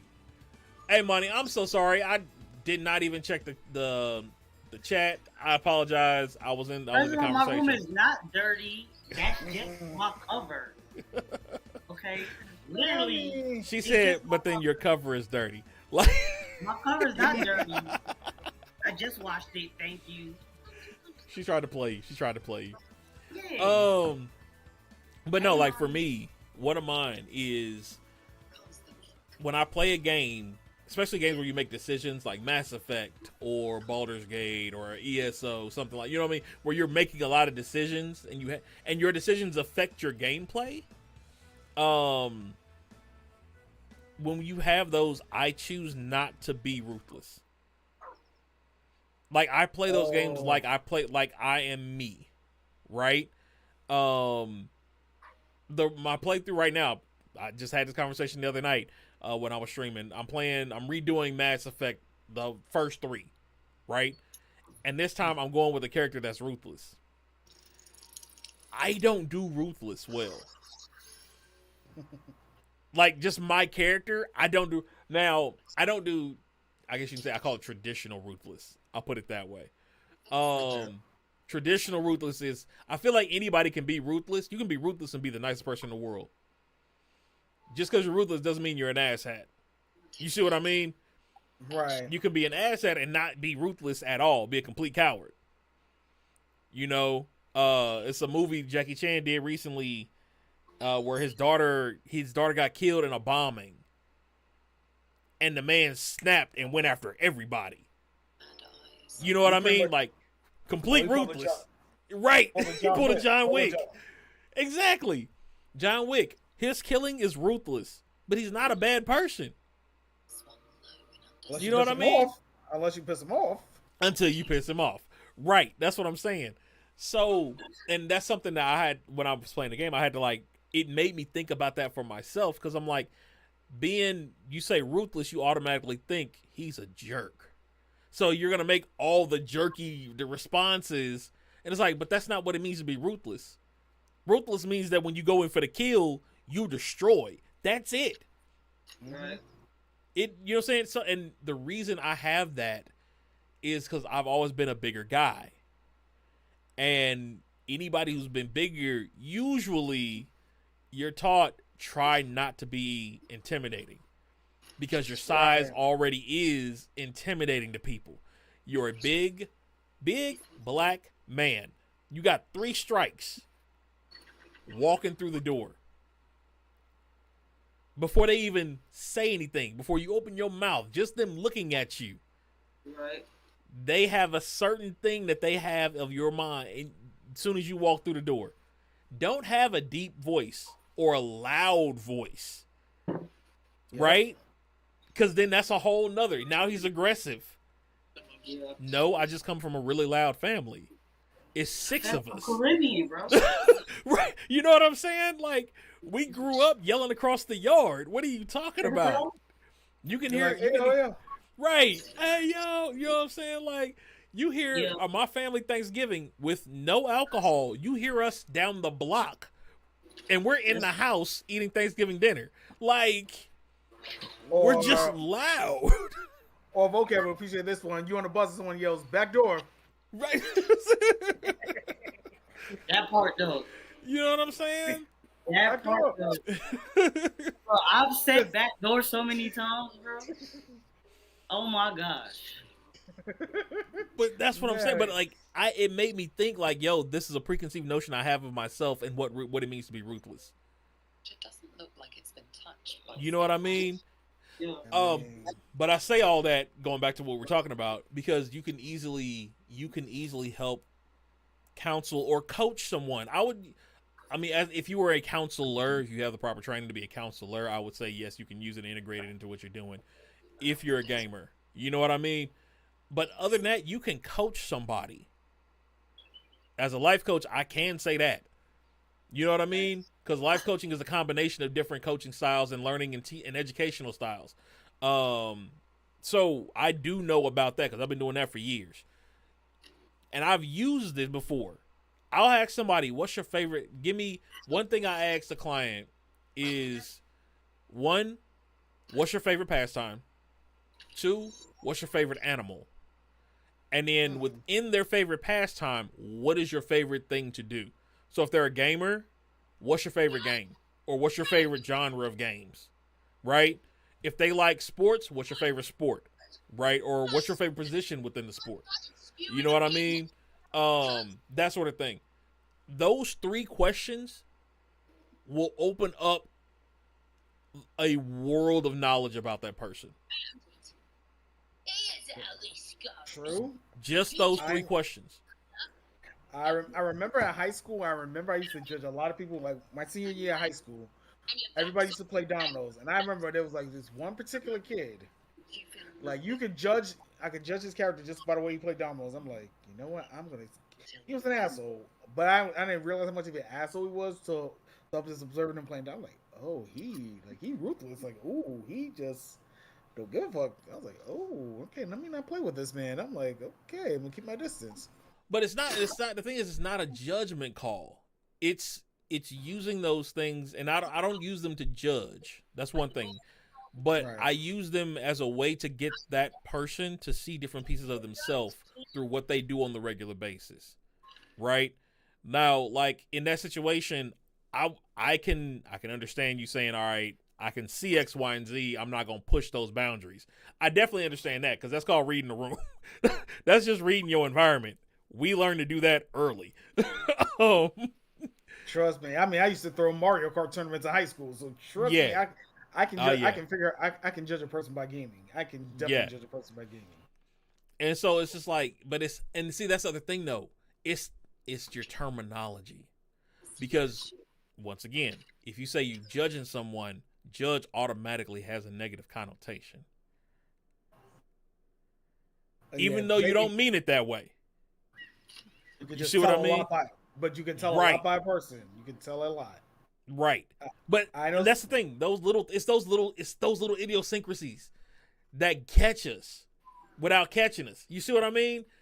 Mm-hmm. Like, even for me, like, I'll say judge sometime, and I'll be like, am I really judging them, or am I just learning about their personality? Because one thing about the English language, and I know we didn't jump 15 different directions, but one thing about the English language, as hard as it is, as stupid as the English language is, it is probably the dumbest language I've ever heard. And it's the main language and only language that I speak. And I know this. I know it sounds sacrilegious, but it is the dumbest language phonetically, as far as learning it, as far as how, like, the language is broken down. Vocab, you've got to be able to back me up on this. All right, let's get it.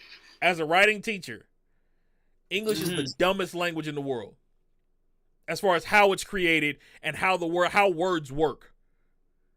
Yeah. Like, no, he's not lying. I mean, I do sometimes once in a while in my job, I do get language interpreter. I do a lot of Spanish. Actually, I had one like last week from an African language. I think it was called Nali or something like that. It was very, very interesting hearing the dialect. I know, like, with my job, like, I know enough English where I can, like, if I have to translate to Spanish, I can simplify it enough. Right. That's one thing with my job. But that's the thing. We have the ability to do that. We shouldn't have that. No other language has the ability to simplify itself from what it is. Like, if it's that simple, just do that. Like, be the language. Maybe Japanese, technically, I mean, there's like Japanese and Chinese. There's a lot of different dialect and letters.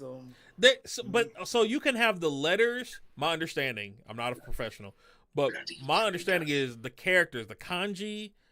There's kanji and there's something else. I forget the other one. There's two of them, I think. Kanji and something else. I think Koreketsu, I want to say, is one of them. I'm not going. Don't hold me, but it sounds something similar to that. Yeah. But they each have their own meaning. And so all you're doing is combining things of the same, like, the meaning of the character never changes. That's the thing. Like, even in people's names, they'll be like, this is the name, but it's with the character for this. Right? Like, the character never changes. So it still holds a meaning even in combination with another character. Right?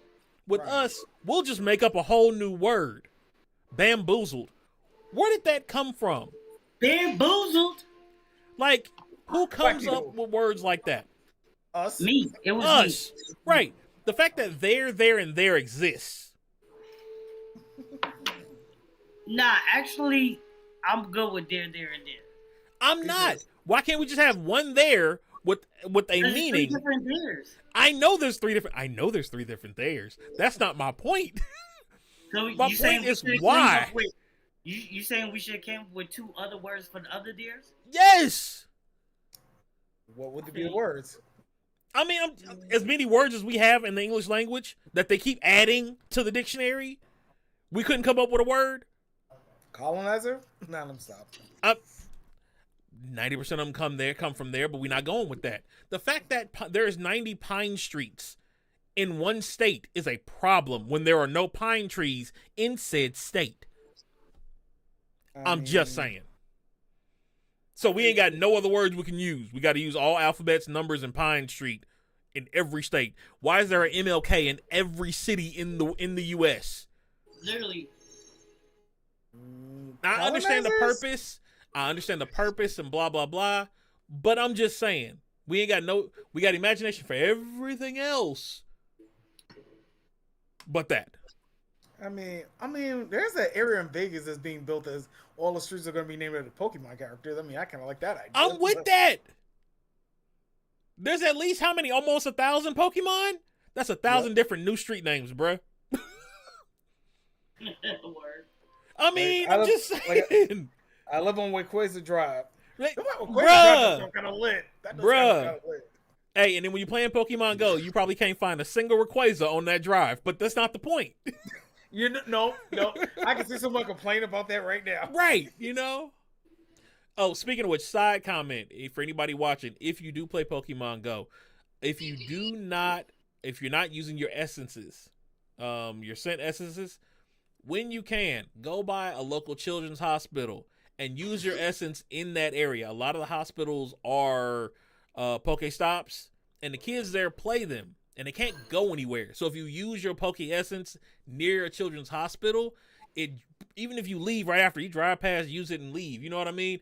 It leaves that essence in the area for the kids to catch more Pokemon, because they can't go anywhere. They're stuck where they are. Right. So, yeah, I remember when Pokemon Go first came out. That's what a lot of people were doing too. I remember that too. So just remember that if you're not using them, just swing by and just do that. Not gonna lie, low key, Pokemon Go is a good way to find churches. I'm just gonna say that right now.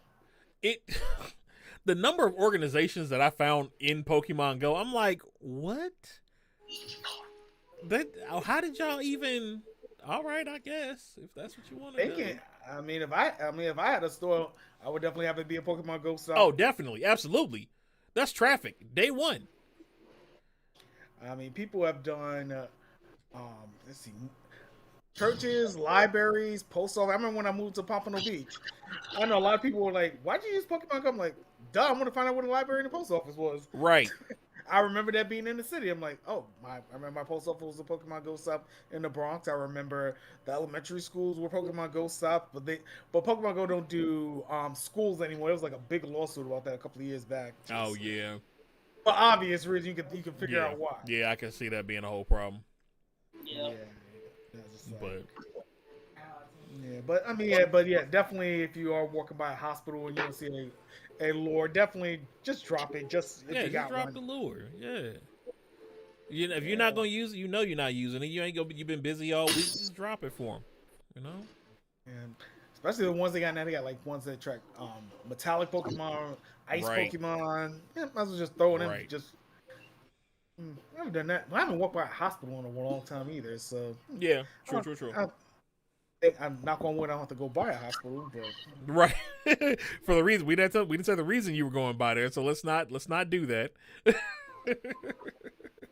Yeah, but I mean, like I said, a low key and good way to find churches. I mean, that's all I'm going to say. I mean, honestly, in most places, do you really need to? Because there's usually one every other block, depending on where you are. I know that's one thing. I was like, I always crack me. I'm like, that cracks me up every time. Like when I moved to Pompano, I was like, oh damn! Look, I went to the first Pokemon Go stop I saw once I was like, oh, it's a church. I was like, oh, neat. I was like, oh. Right. It was kind of it looked like a cool church. It was like a Brazilian inspired church. I almost wanted to go one time, and I was just like, no. And I'm like, I'm literally half a block away from him. I'm like, nah, I'm good. My thing was always, why do we have to have 5 churches on the 4 corners of the block? There's 5 churches. Why? Zoning permits? I don't know. But if y'all all the same denomination or not, unfortunately these were the same denomination, right? If they were different, to a degree, would make sense to me. You know what I mean? Right. But you got the same denomination. There will be 5 Baptist churches within a 5-mile radius. Well, within a 2-mile radius. There'll be, you know what I mean? 5 of this, 6 of that, 4 of these, 3 of these. And I'm like, if y'all all believe the same thing, why don't y'all just all get together? Right. That makes sense. You know what I mean? Like, why? All right. I don't know if we want to go down this pathway. Okay, you can stop if you want to now. I think I know where you're going, but stop. If you want to put a pin on it, go ahead.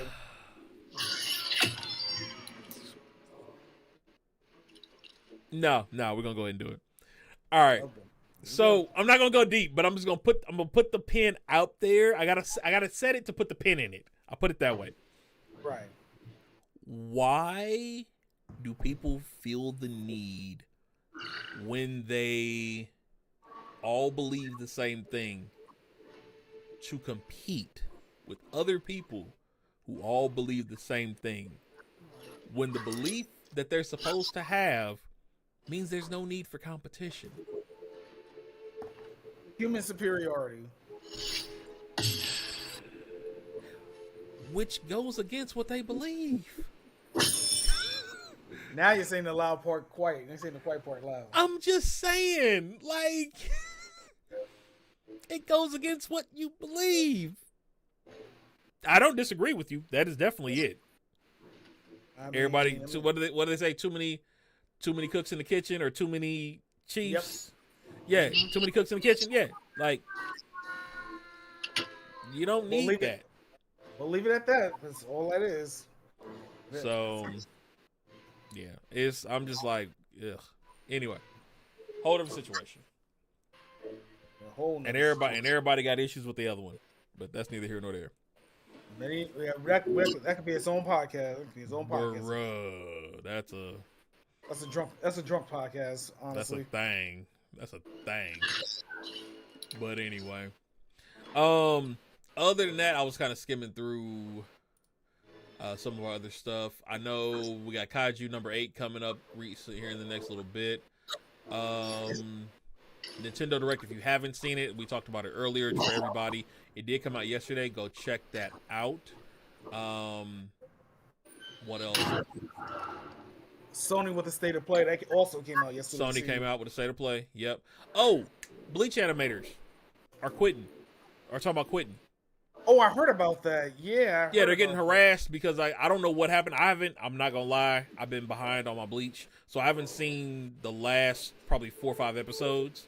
But I guess after whatever happened, people been mad and making death threats about what happened in the show, and I'm like, so you're gonna get mad at the animator about a book? Y'all didn't get mad at J.K. Rowling when they killed off characters in Harry Potter. Like, why? Some people just looking for a scapegoat. Let's just be honest. It's a scapegoat situation. But what are you scapegoating? What do you, like, why, what possibly could the show have done to you to make you send a death threat to an animator, not the writer, not the person who came up with the story, the people who just took what they were given and created it in an animation style that you knew that style was what they were going to use? You know how you knew? Because it's been that way since it started. And you know what? Some people, they just don't. Some people just. There are anime snobs out there. That's just about animation snobs, not animation snobs out there. And if something doesn't go the way they want it, it's bad. I mean, look what happened with Naruto versus Pain, that second to last episode. Everybody still talks about that like in Looney Tunes. I mean, people are still debating Gear 5 right now. People are still like, oh, why do you do it like that? Why is it cartoony and stuff? Like, what the hell? Like, I mean, I don't know. Like, I think there's always going to be a divide between the people who read manga and the people who watch the anime only, right? And there shouldn't be, for one. But I feel like there's always gonna be, right? I think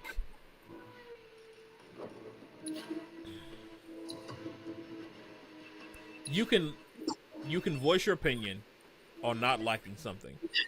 You can voice your opinion on hating something. But I guess my thing is this: if you don't like it, do it better.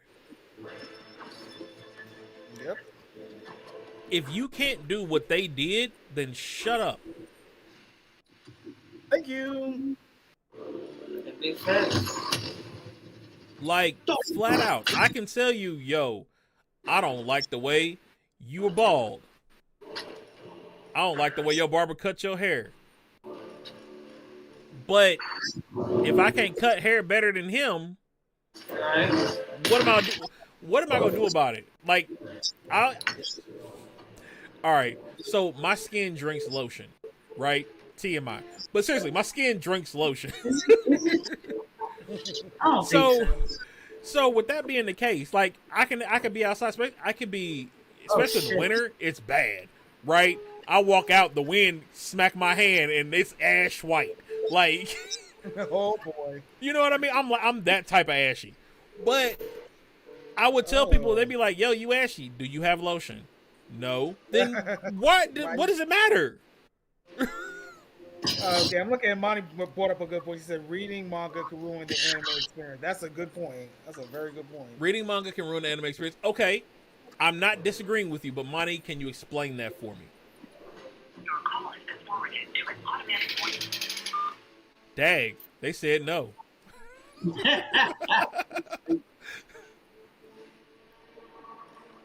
I'm thinking, let me see where the anime. Ooh, I got it. I got it because I remember when this happened. Okay. Okay.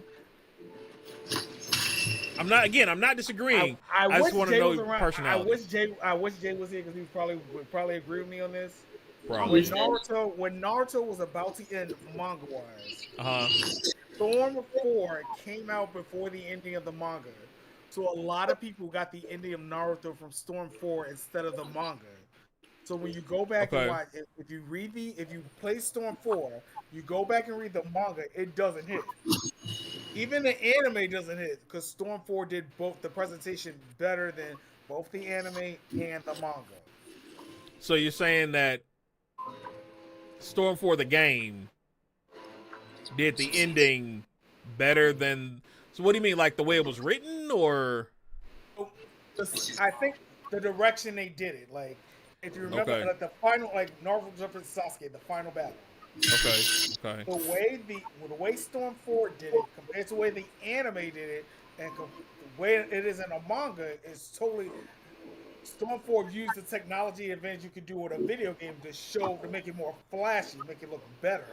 Okay. So if you see that first, you're gonna be like, because I remember I was disappointed in the ending. I'm like, I remember this guy. I read the manga already, so this one affect me. But going two different mediums, you're going one way.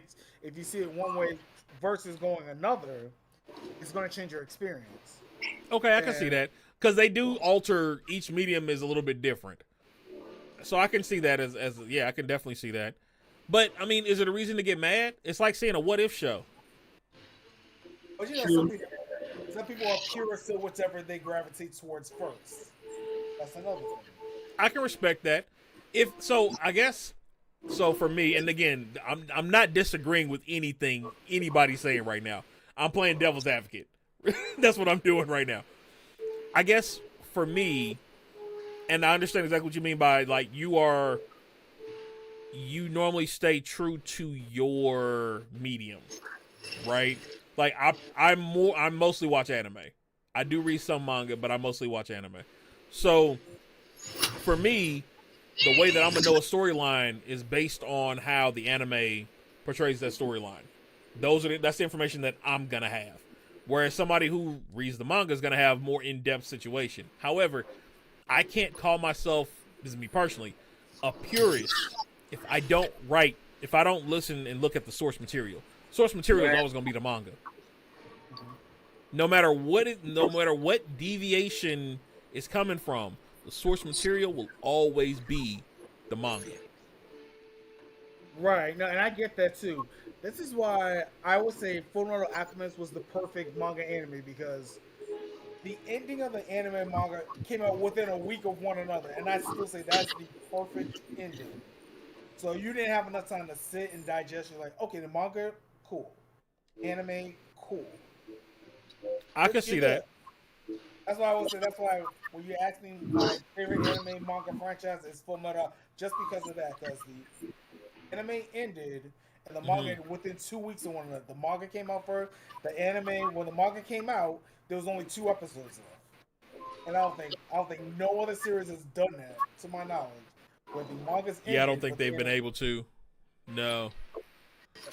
However, check this out. However, the way it looks, One Piece might do it. You know what? I wasn't gonna bring One Piece into this just yet, but you know what? Like I could see that popping off. It had the potential from the trailers. That's the thing. It had the potential from the trailers. And it's supposed to be 12 seasons, which, if we get a season a year... You might have to take some liberties with the ages, but nonetheless, you might have to take some liberties with the ages. Because of the actors. Yeah. I think, I don't know if I sent y'all a TikTok. Someone tried to plan out the 12 seasons. And I think the season 1 was... I think Water 7 was like season 3. Enos Law was like season 5. I don't think it's going to be... How many arcs are there in One Piece? Hold up. Let me see here.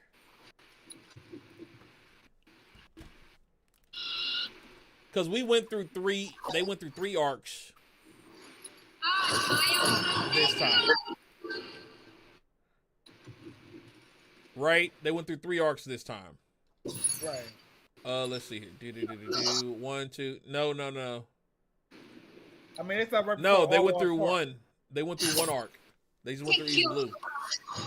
Yeah, just East. Yeah, they always said the season 1 was East Blue. They said that from the beginning. So Alabasta season 2. Skypia, Water 7. Oh, chill out, Monty. You know Goodwill's gonna have a conversation at some point about it. So we got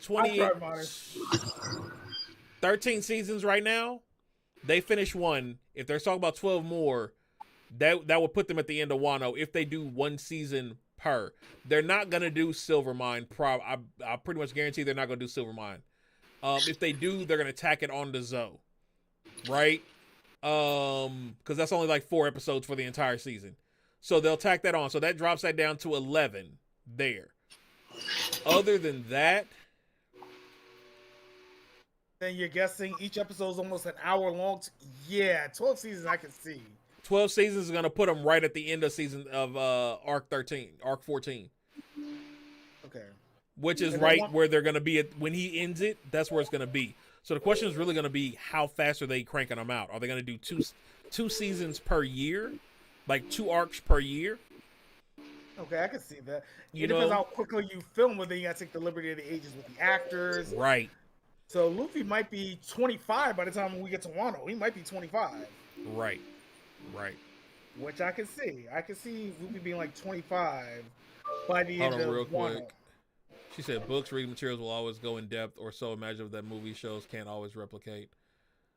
So it's understandable why readers won't be satisfied. I agree with that. Sorry, kind of backtracking real quick. I agree with you on that, Monty. Yeah, that's a good point. For a different reason, though. I agree with you for a different reason. Yeah, that's what I was trying to... She articulated it better than I did. Yeah, for me, like, my imagination usually is a lot better than what I'm going to see in the movie. But then there's also... So, when I first watched Harry Potter, because I didn't watch it till literally probably the last 3, 4, 5 years or so, right? Is when I finally started looking at Harry Potter in any capacity. When I did, though, I looked at it because I was doing research for the writing that I was doing. I wanted to see how a magic battle would translate from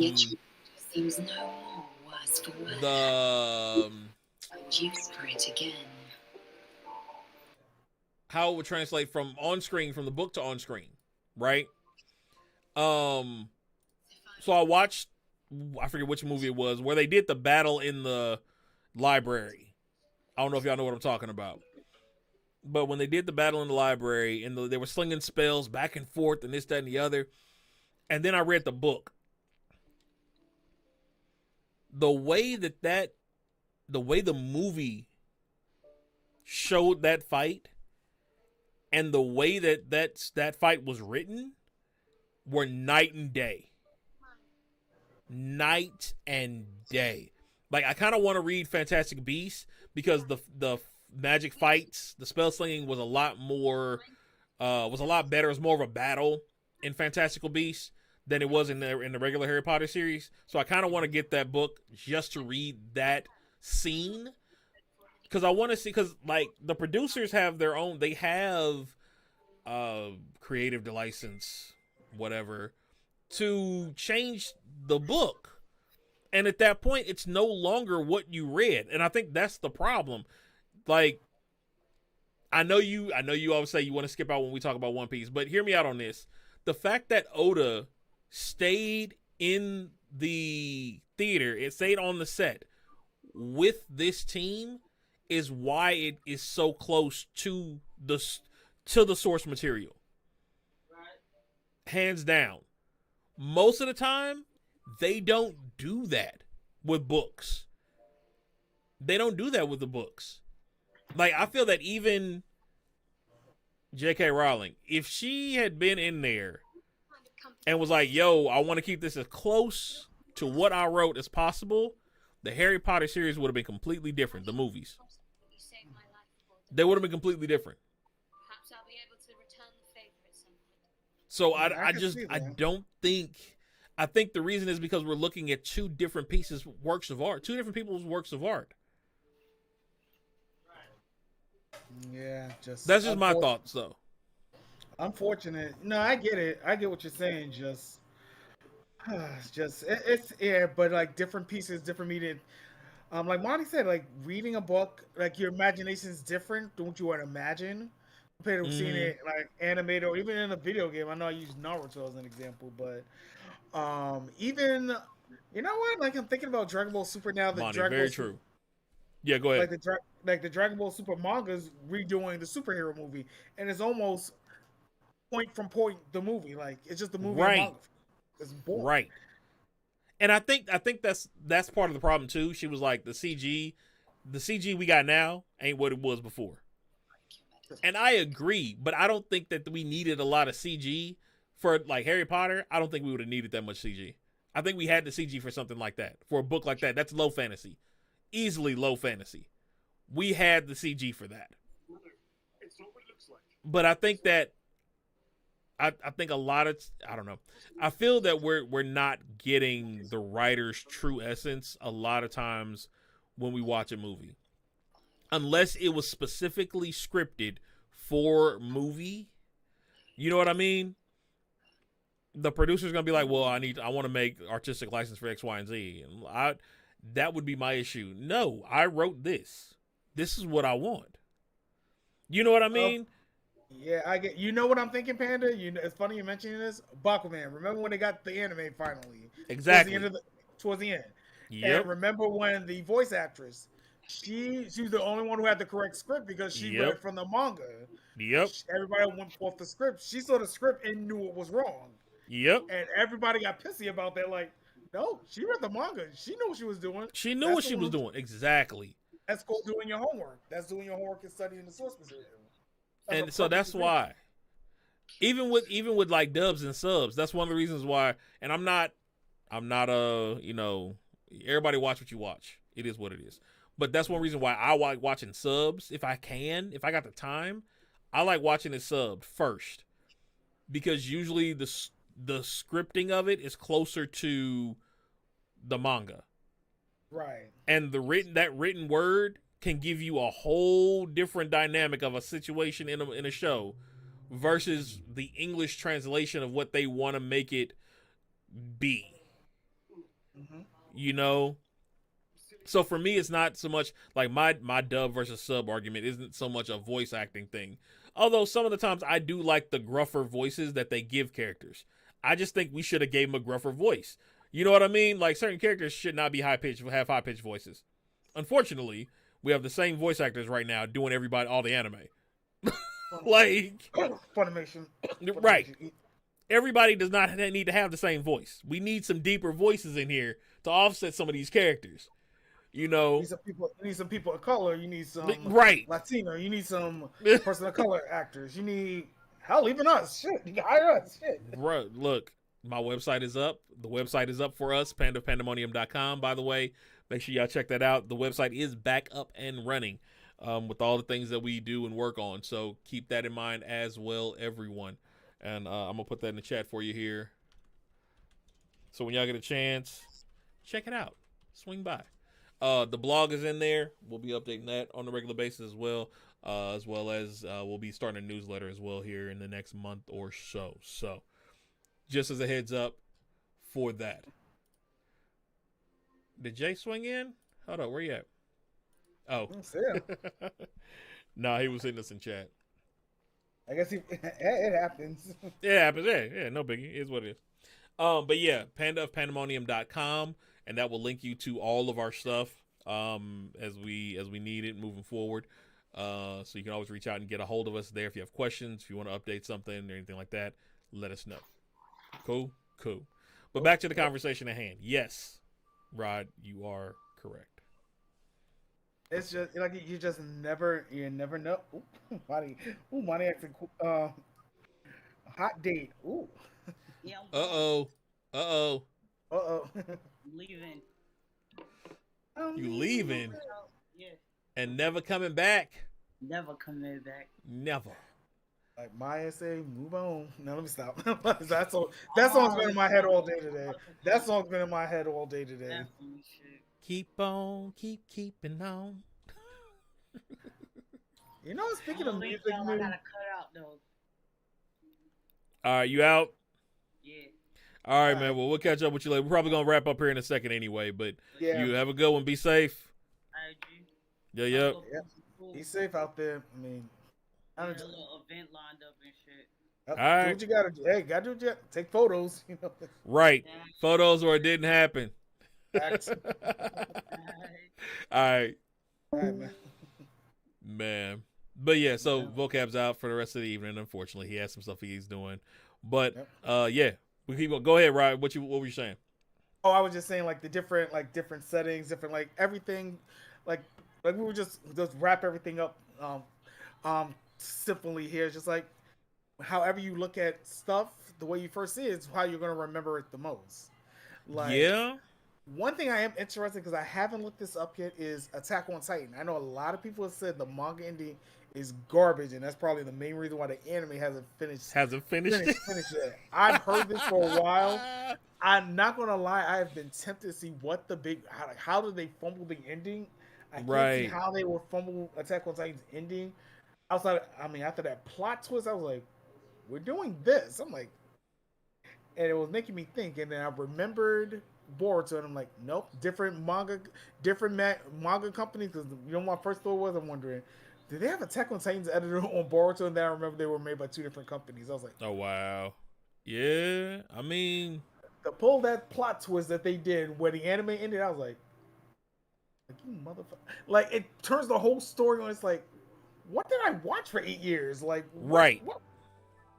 Like that might be a cautionary tale when not to do a plot twist. Or, when or do a plot twist just to shake it up. I think. Wonder Years canceled. Huh? Wonder Years canceled. Oh, thank you, dear. Some news here. Wonder Years reboot has been canceled, sadly. Well, it was getting. I heard Fox said they've got to clear. They got to clear everything by the 1st. They said if they don't get the situation established with the strikers by the 1st, we're gonna lose probably a year's worth of series. One Piece, and you know what? I don't care. I will watch One Piece. Sorry, Monty. I got plenty of anime to catch up on. Plenty of anime to catch up on, or go back and rewatch. I think I might be caught up to current with One Piece by the time this writer's strike ends. I'll say that right now. The way I'm going. A lot of studios are canceling because of strike. Yeah, they have no choice. Like, it'll give me some time to catch up on some games that I haven't played yet. It'll give me time to. I mean, I know I got some TV shows in the queue I have not watched yet. I have some anime in the queue I have not watched yet. So this is time for y'all to go ahead and clear y'all queues out. You got time now. You asked for it. You've been granted it. Unfortunately, I'm sorry. I'm sorry it happened this way, but you were granted it. Nothing new's coming. Not for the only shows I was really looking forward to upcoming was Law and Order, but I mean I can wait. So here's gonna be my real question. You say you're watching All American, nice. My real question is gonna be this. Let's say the strikers get what they want, which I really am praying that they do, right? Because they deserve it. What if they get what they want? The studios, though, don't agree to this until, let's say, after the deadline. I don't think they're going to wait till after October 1st. I really don't. I feel like they're going to get it done before then because they don't want to lose money. Right? We at the 2-week mark, so right. We got 2 weeks. They'll figure something out. If they do not, though, and we lose a season's worth of TV, a season's worth, how would that hit the entertainment industry? 1. 2, when they come back, because they're gonna have, if at that point, if they lose all of that, they're gonna have to hurry up and make that adjustment in the pricing for like payment scale for everybody. Once they do that pay scale update, are they gonna keep the same people? Because if you think about it, if you've been paying these people a certain amount and they have X amount of experience, right? Yeah, it'll be reruns, but they've got X amount of experience. As a studio, is it cheaper to bring in new talent? You still got the same rates. Nope, nobody's gonna do it because unless you want to be considered a scab. No. I'm talking about once it's been done. Once the strike is over, right? Once the strike is over, if as a studio, if I'm paying these, I was paying these people at one rate. I've lost all this money because my shows didn't get to go, right? And then now I've got these people coming back. Would they or will they find ways to write out certain actors who have more experience, who AKA will be getting higher pay, and then bring in some newer actors, right? Oh, I see what at you're that saying. lower pay scale that they now just renegotiated. Depending on the show, certain show that might help, but I don't know. That's a tricky one. That's a slippery slope to go down. It is. We all know that they can be shady. It'll be musical chairs with shows and networks. It will. Because they're going to have certain networks who they're going to pay, and people are going to go there, and you got certain networks that aren't. They got to abide by whatever the union comes to. The question is, are they willing to pay it? That's the question. And some of these bigger studios, I mean, from what I've been following a lot of this writer strike stuff on TikTok. So what I've been hearing is like certain studios are ready to sign. They're like, no, let's sign. But there's certain other, because they're all conglomerate, all the streaming networks, they're all one big corporation. They're all negotiating together. Yep.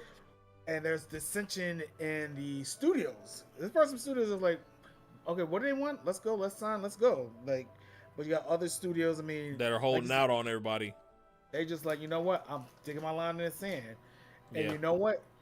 And as I heard on the TikTok the other day, one of the major studios is going to say, F it, we're going to accept it. And if I was a betting man, my money would be on Disney. If I was a betting man, it would be on. Yeah. If I was a betting man, it's going to be Disney, followed by Netflix. Because I think they see how One Piece is hitting. They know they're going to have a whole bunch of new viewers.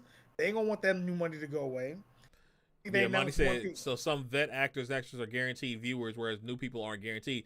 That's true. They're not. But they also got to pay that vet actress new rate. And depending on who the studio is, they may not want to do that. So they may take the chance on the title of the show. You know what I mean? The viewership of the show. Prime example, Witcher. They already got rid of Cavill. Yep. Oh, They're supposed to be bringing in Hemsworth, right? But the show itself, The Witcher, has its own following already. So it really didn't matter who they brought in. As long as he can play the part, people are going to watch. Depends, because from what I remember hearing about The Witcher, they're deviating away from the source material. They are, completely. And that's which is why Henry left. Which I don't blame him. I do not blame him. I don't either. Yeah, I don't either. And he was a huge fan because he's a huge fan of the source material. So I'm just like, you're already, like, they're cutting corners. We all know studios cut corners to put more money to pad their pockets. Not the actors. Clearly, we wouldn't be on strike right now if they were giving the money to the actors. Right? We know this. Right. Exactly. Especially if you watch some of the TikTok clips. The best one I seen was Angela Bassett. Funny, another thing to think about with some of these studios or some of these better actors, they also get executive producer credits too on some of their shows. So Angela Bassett with 911, she's an executive producer on the show too. of these veteran actors, sometimes they are Yeah. doing EP roles. So who knows if that's something that they might negotiate out. Maybe that's something they might have to give up. Like if you're a big dog, you can't have the executive producer credit no more. That's what I'm saying, right? So, but think about, but what if they are a big dog? Now they got an increased rate, and they get these rates, and they get rights, and they get X, Y, and Z, right? You get royalties, you get this, that, and the other, because they're also talking about the royalties for streaming projects and things of that nature. That's on the docket, which they should get. Oh yeah, like I remember seeing some. I know I saw TikToks about paychecks. I'm like, wait a minute, why is he so small? I mean, Yeah, that was ridiculous. Cavill left but got screwed. Now, granted, replacement looks. Hemsworth and Cavill look nothing alike. 1, 2. I get what you're saying, but Hemsworth is not as good an actor as Cavill, hands down. I'm sorry, he's not going. At least not for The Witcher. I do not feel that he's going to play that character. He's going to do the character the same justice Henry Cavill did. Yeah, Cavill cared, and some actors you can tell they care about a character. Completely. The nuances. The man had too many nuances that he was running off of. Seriously. Like, you could tell, like, from the body shifts to the eye shifts. Like, there's some stuff you can teach people as far as acting, but there's other things that you just, that's no. Okay, Monty saying they look similar in costume. Okay, I saw the costume. If you say so, okay, but I personally, nah, they look nothing alike to me. They look nothing alike. The costume looks the same, but that's as far as it goes. We'll see. Like I said, just have to wait and see. I don't know if me and Shaniqua gonna watch it, but I'll give it one episode. Fair enough. You give it one episode, right? I'll give it one episode just to see what's going on with it. But if he don't deliver, bruh. Like, cause think about it. When you first watched the first episode of The Witcher, we was like, look, it's either gonna be real good or real bad, right? Right. We gave it that one episode. In that one episode, my man's was like, no, I am Geralt of Rivia. And we was like, he said he's Geralt, he's Geralt. Simple as that. And I'm following that man to the end. Right, to the end. Like, that's my Geralt. Liam got to do the same thing. Bottom line. You got to sell it. It's like... He has to. Sorry, Monty, I hate to say this, but One Piece live action Luffy. I remember when they announced the live action one, I was like, who the hell are you going to find to play Luffy? I just couldn't see an actor pulling that off. Right. I could not see it. Everybody else was like, but yes, watching it now, I'm okay. I see why he did it. I see the choice. I understand the choice. I'll rock with it. I can the entire crew cast right now, I'm 100% okay with. But like we said, Oda had a hand in picking it. I'm not gonna go against the man, but yeah, but I don't know, that's just the best example. Like certain characters, like find the right actor, like Robert Downey Jr. for Iron Man, like right. Honestly, certain actors make the character. I mean, let's say, Wilson Martin and Bad Boys. Let's just throw that out there too. Like, yeah, they made that movie. The actors made that movie. Like, Hugh Jackman, Wolverine. That is Wolverine. Ryan Reynolds and Deadpool. That was made for that man.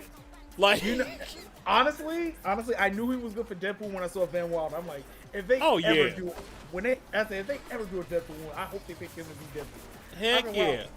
I remember when I was watching Van Wilder, I'm like, Van Wilder's almost like a college. If you go back and watch Van Wilder, and you're like, I can see why Ryan Reynolds became Deadpool. Easy. Just that movie alone, you're like, I can see it.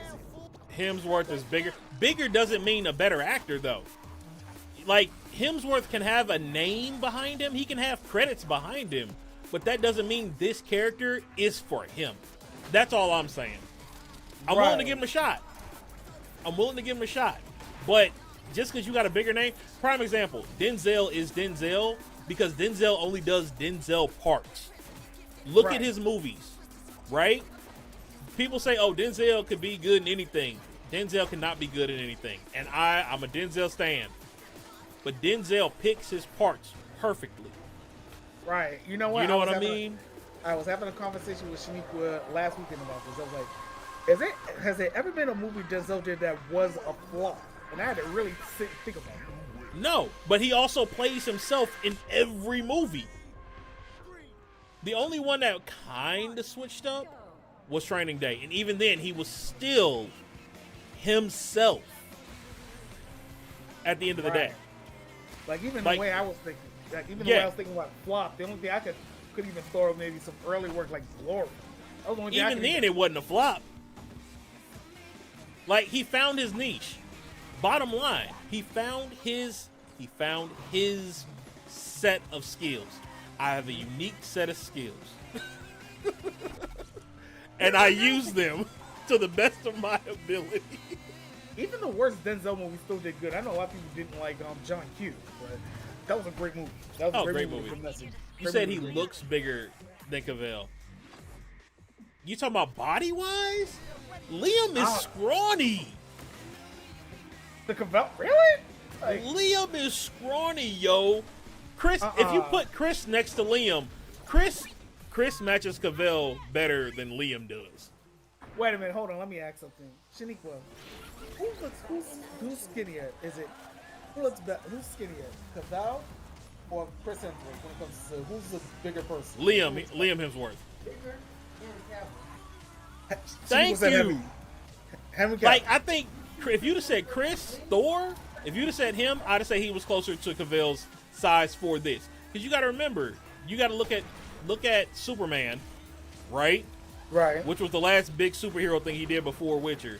Look at Superman, and then look at anything Liam's been in. Liam's never had to be the big dude. Nope. Liam has never had to be the big man. He's never had to bulk up.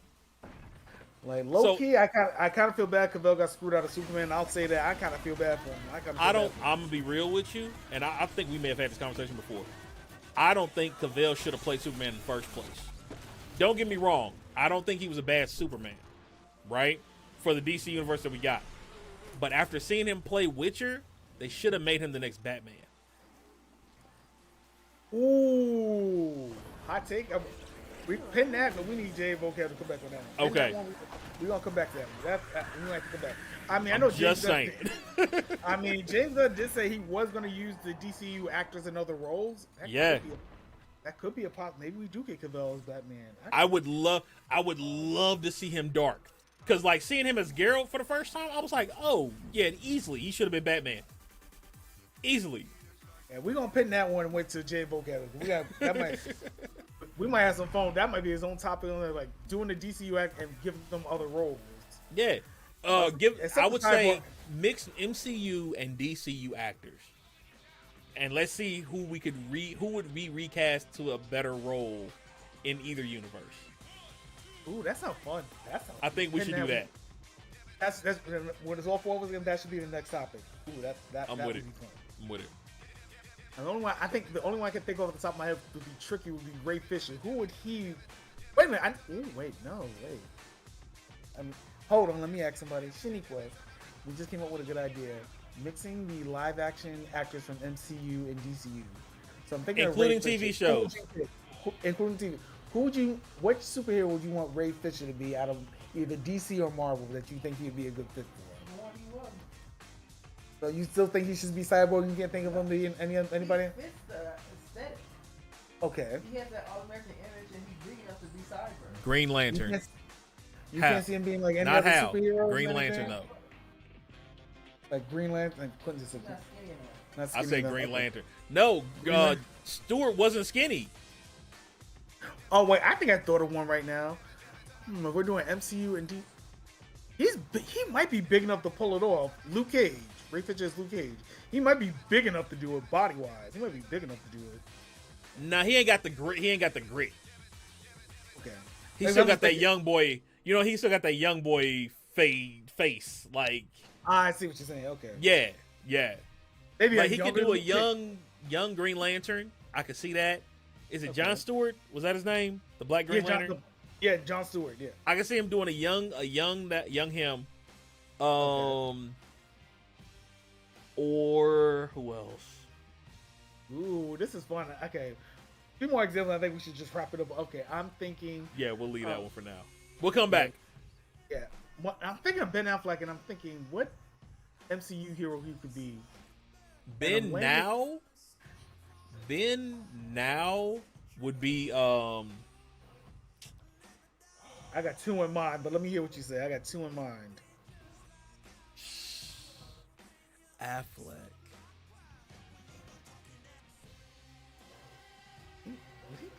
No, see, but he'd be able to pull it off though. He'd probably be a villain if anything. Affleck probably be a villain. Joe Fixit. You know what? Grey Hulk. Grey Hulk. Ben Affleck as Joe Fixit. Think about him in a pinstripe suit with two Tommy guns and a Hulk as a Hulk. I see that. I wasn't even thinking Joe Fixit. Yep. I was thinking someone like Doctor Strange, but I think I'm just going out the box here. Cap, you say Cap? Ben Affleck as Captain America? Ooh. You know what? I could see that. I could see that in a what if scenario, like an alternate universe scenario. I could see it, like a dark Captain America. I could see that. Okay, I'm not mad at it. Like I said, we might have to, when we have Jay and Vocab walk forward, that's gonna definitely have to be the topic. I like this idea. We'll have to sit down and think. Yeah, that's what's up. That's what's up. I like that one, Monty. Yeah, so we'll do that. We'll bring that in. Well, we have been here actually longer than I thought we were gonna. This may be our new format. I'm not gonna lie. This may be our new format for stuff and how we do things on the show. But I appreciate y'all swinging by. Thank you so much. Sunday is still Anime Sunday, so from 6 to 8 on 6 Sunday. 6 to 8 Central. So adjust for wherever y'all are. Remind me. I can probably swing through. Just remind me. We'll do. But you'll have a good one. And let me know if you all prefer subbed over dub for Sundays. Wednesday is always going to be dub. But Sundays, we can switch. I know sometimes if y'all are watching, you're listening and not actually there. So it may be better to have the dubs. You know what I mean? While you guys are tuned in. So if you guys are doing other stuff, let me know and I can switch it to a dub version as well. But I think we're going to finish Bakuman, which is unfortunately right now I can only find the dub version. I'll see if I can find a sub version of it as well. The sub version's on Hulu. Sub version's on Hulu. Not sub, dub version. Sorry, I got the sub version. No, you know what? It never was dubbed. It was never dubbed. Don't forget DreamCon drops today. DreamCon tickets drop today. DreamCon tickets drop today. Yep. Sounds good. So yeah, I need to cop those myself. Not gonna lie. I'm gonna wait because I've been. Twitter's arguing too much about it. I'm just gonna wait. What's the argument? People like, oh, they're because of what happened. Like they expanded it. They expanded too much, or it was just too cramped. Like people just complaining about this year's one, and they're just afraid to go to do one for next year. Man, they'd be all right. They expanded the venue, from what I heard. So if it was too cramped, that's a good thing. They oversold tickets. So 100 for the weekend, 100 for 3 days. It's not bad. Wait, wait a minute. 100 for 3 days? Wait a minute. Yeah, for the weekend. That's not bad at all. Do you know what city? Are they still doing it in Austin? Actually, you know what? While we're here, let's do this. DreamCon 2024. They still doing it. They gotta move to Houston or Dallas. That would make it was in Austin. I think they just did it in Austin this year. This is the first year they did it. Yep. Okay. Austin Convention Center and Hilton Austin. First and foremost, I want to view the hotels because I want to know how much the hotels are. I mean, Hilton's can be hit or miss. They can be hit or miss. Honestly. Yeah, they can, but I just want to see what the prices are going to be. Let me see. Hilton, Austin. Oh, come on. Why can't you just give me the one that I need? How about that? Let me check my favorite hotel app right now. Millennium Rewards. Let me see if they got an Austin hotel. I will take a cab and stay and get some hotel points. Look, right? Hilton, Austin. There we are. I mean, I know I got an email. Hotels are still in the works. Oh, that's fine. I'm just wondering in general what the pricing would be for that time frame. That's what I want to know. I know I got an email today saying Southwest already has their flight. You can book a flight all the way to the end of June. I know I got an email about that today. So I mean, okay. If you look at, I mean, like I said, you need to get something to Texas or something. That might might look up Southwest, see how far in advance you can book that ticket. Oh, I would be driving. I know me. I would fly. Because I'm getting a booth if we go. I'm getting a booth. So that's why. Okay, so we know. All right, Oh, so July. Here we you'll go. have a car. 260? 28? A 3 night? Oh, no. Hold on. What were the dates again? The 27, 28th, 26, 27, 28th. 26, $400 a night. Yeah, I figured.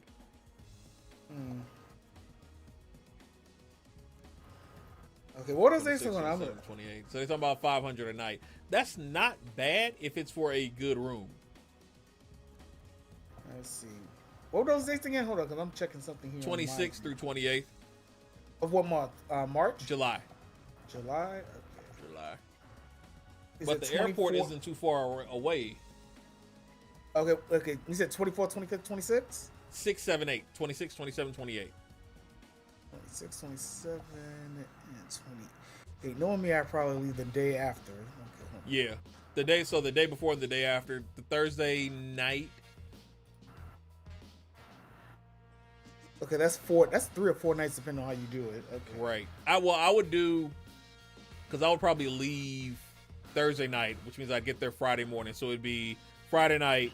No, I'd want to get there Thursday night. So Thursday night, Friday night, Saturday night, Sunday. You can do 4 nights, technically. Ooh, okay. I'm seeing some hotels. Oh, wow. Okay, there are some. Okay, the ticket prices are not bad. I'm on hotels.com, by the way. I'm just casually looking. Okay, and I think I saw Hyatt. Okay. Which one was? Okay. Let's see where the airport is in comparison.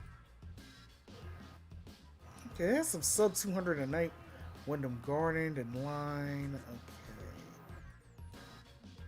Okay. JW Marriott. Yeah.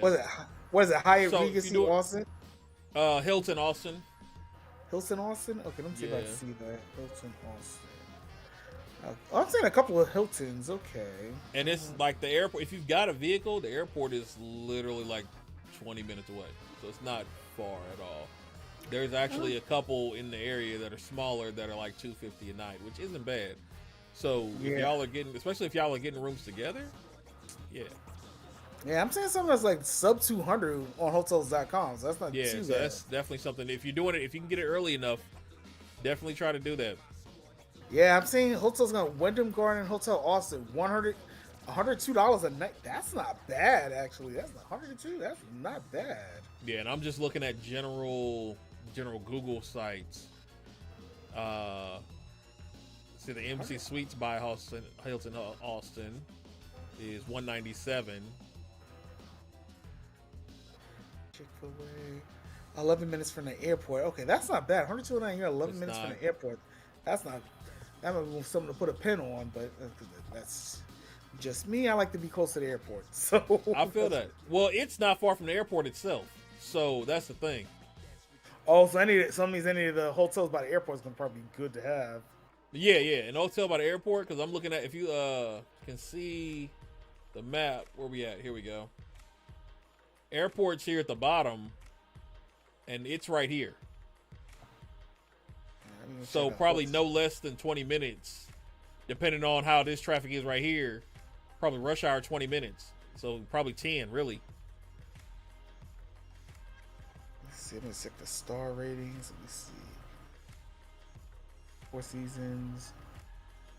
Of course, that's gonna be pricey. I'm looking at. Okay, yeah, some of these hotel prices are not bad. I'm looking at what the 3 or 4 star hotels are.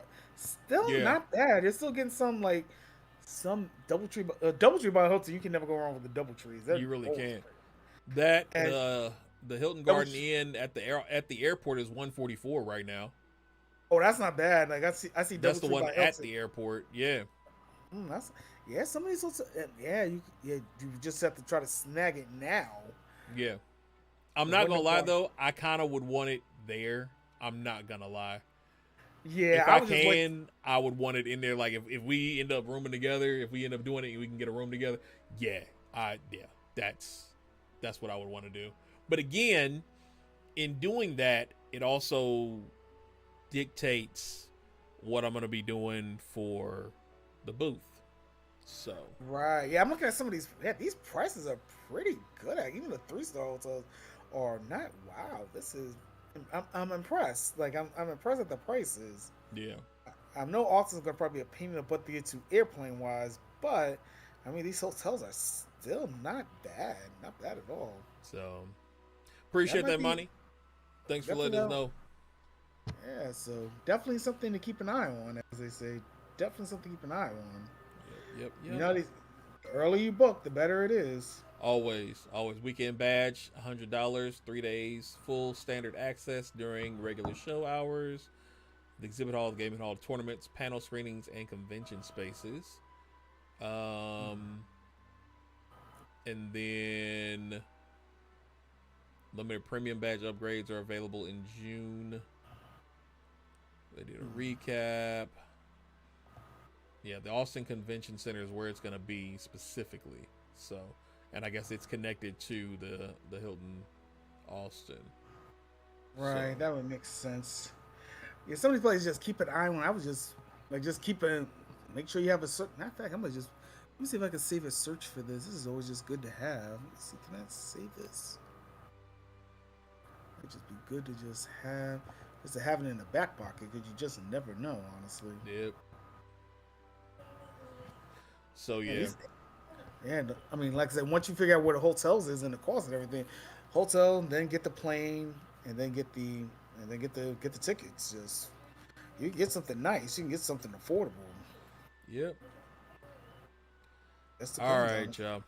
Well, we'll catch up with you later. Appreciate you swinging through. Again, if you're gonna do that, take care of those as soon as you can, so that we make sure you can get all your stuff settled and ready to go. And hopefully, we will see you there. But until then, Sunday anime night, and then next week we're back on the regular schedule. Wednesday anime. It's Wednesdays for dubbed anime. Thursdays or Baldur Gate or just gaming. We may do Mass Effect depending on what's going on.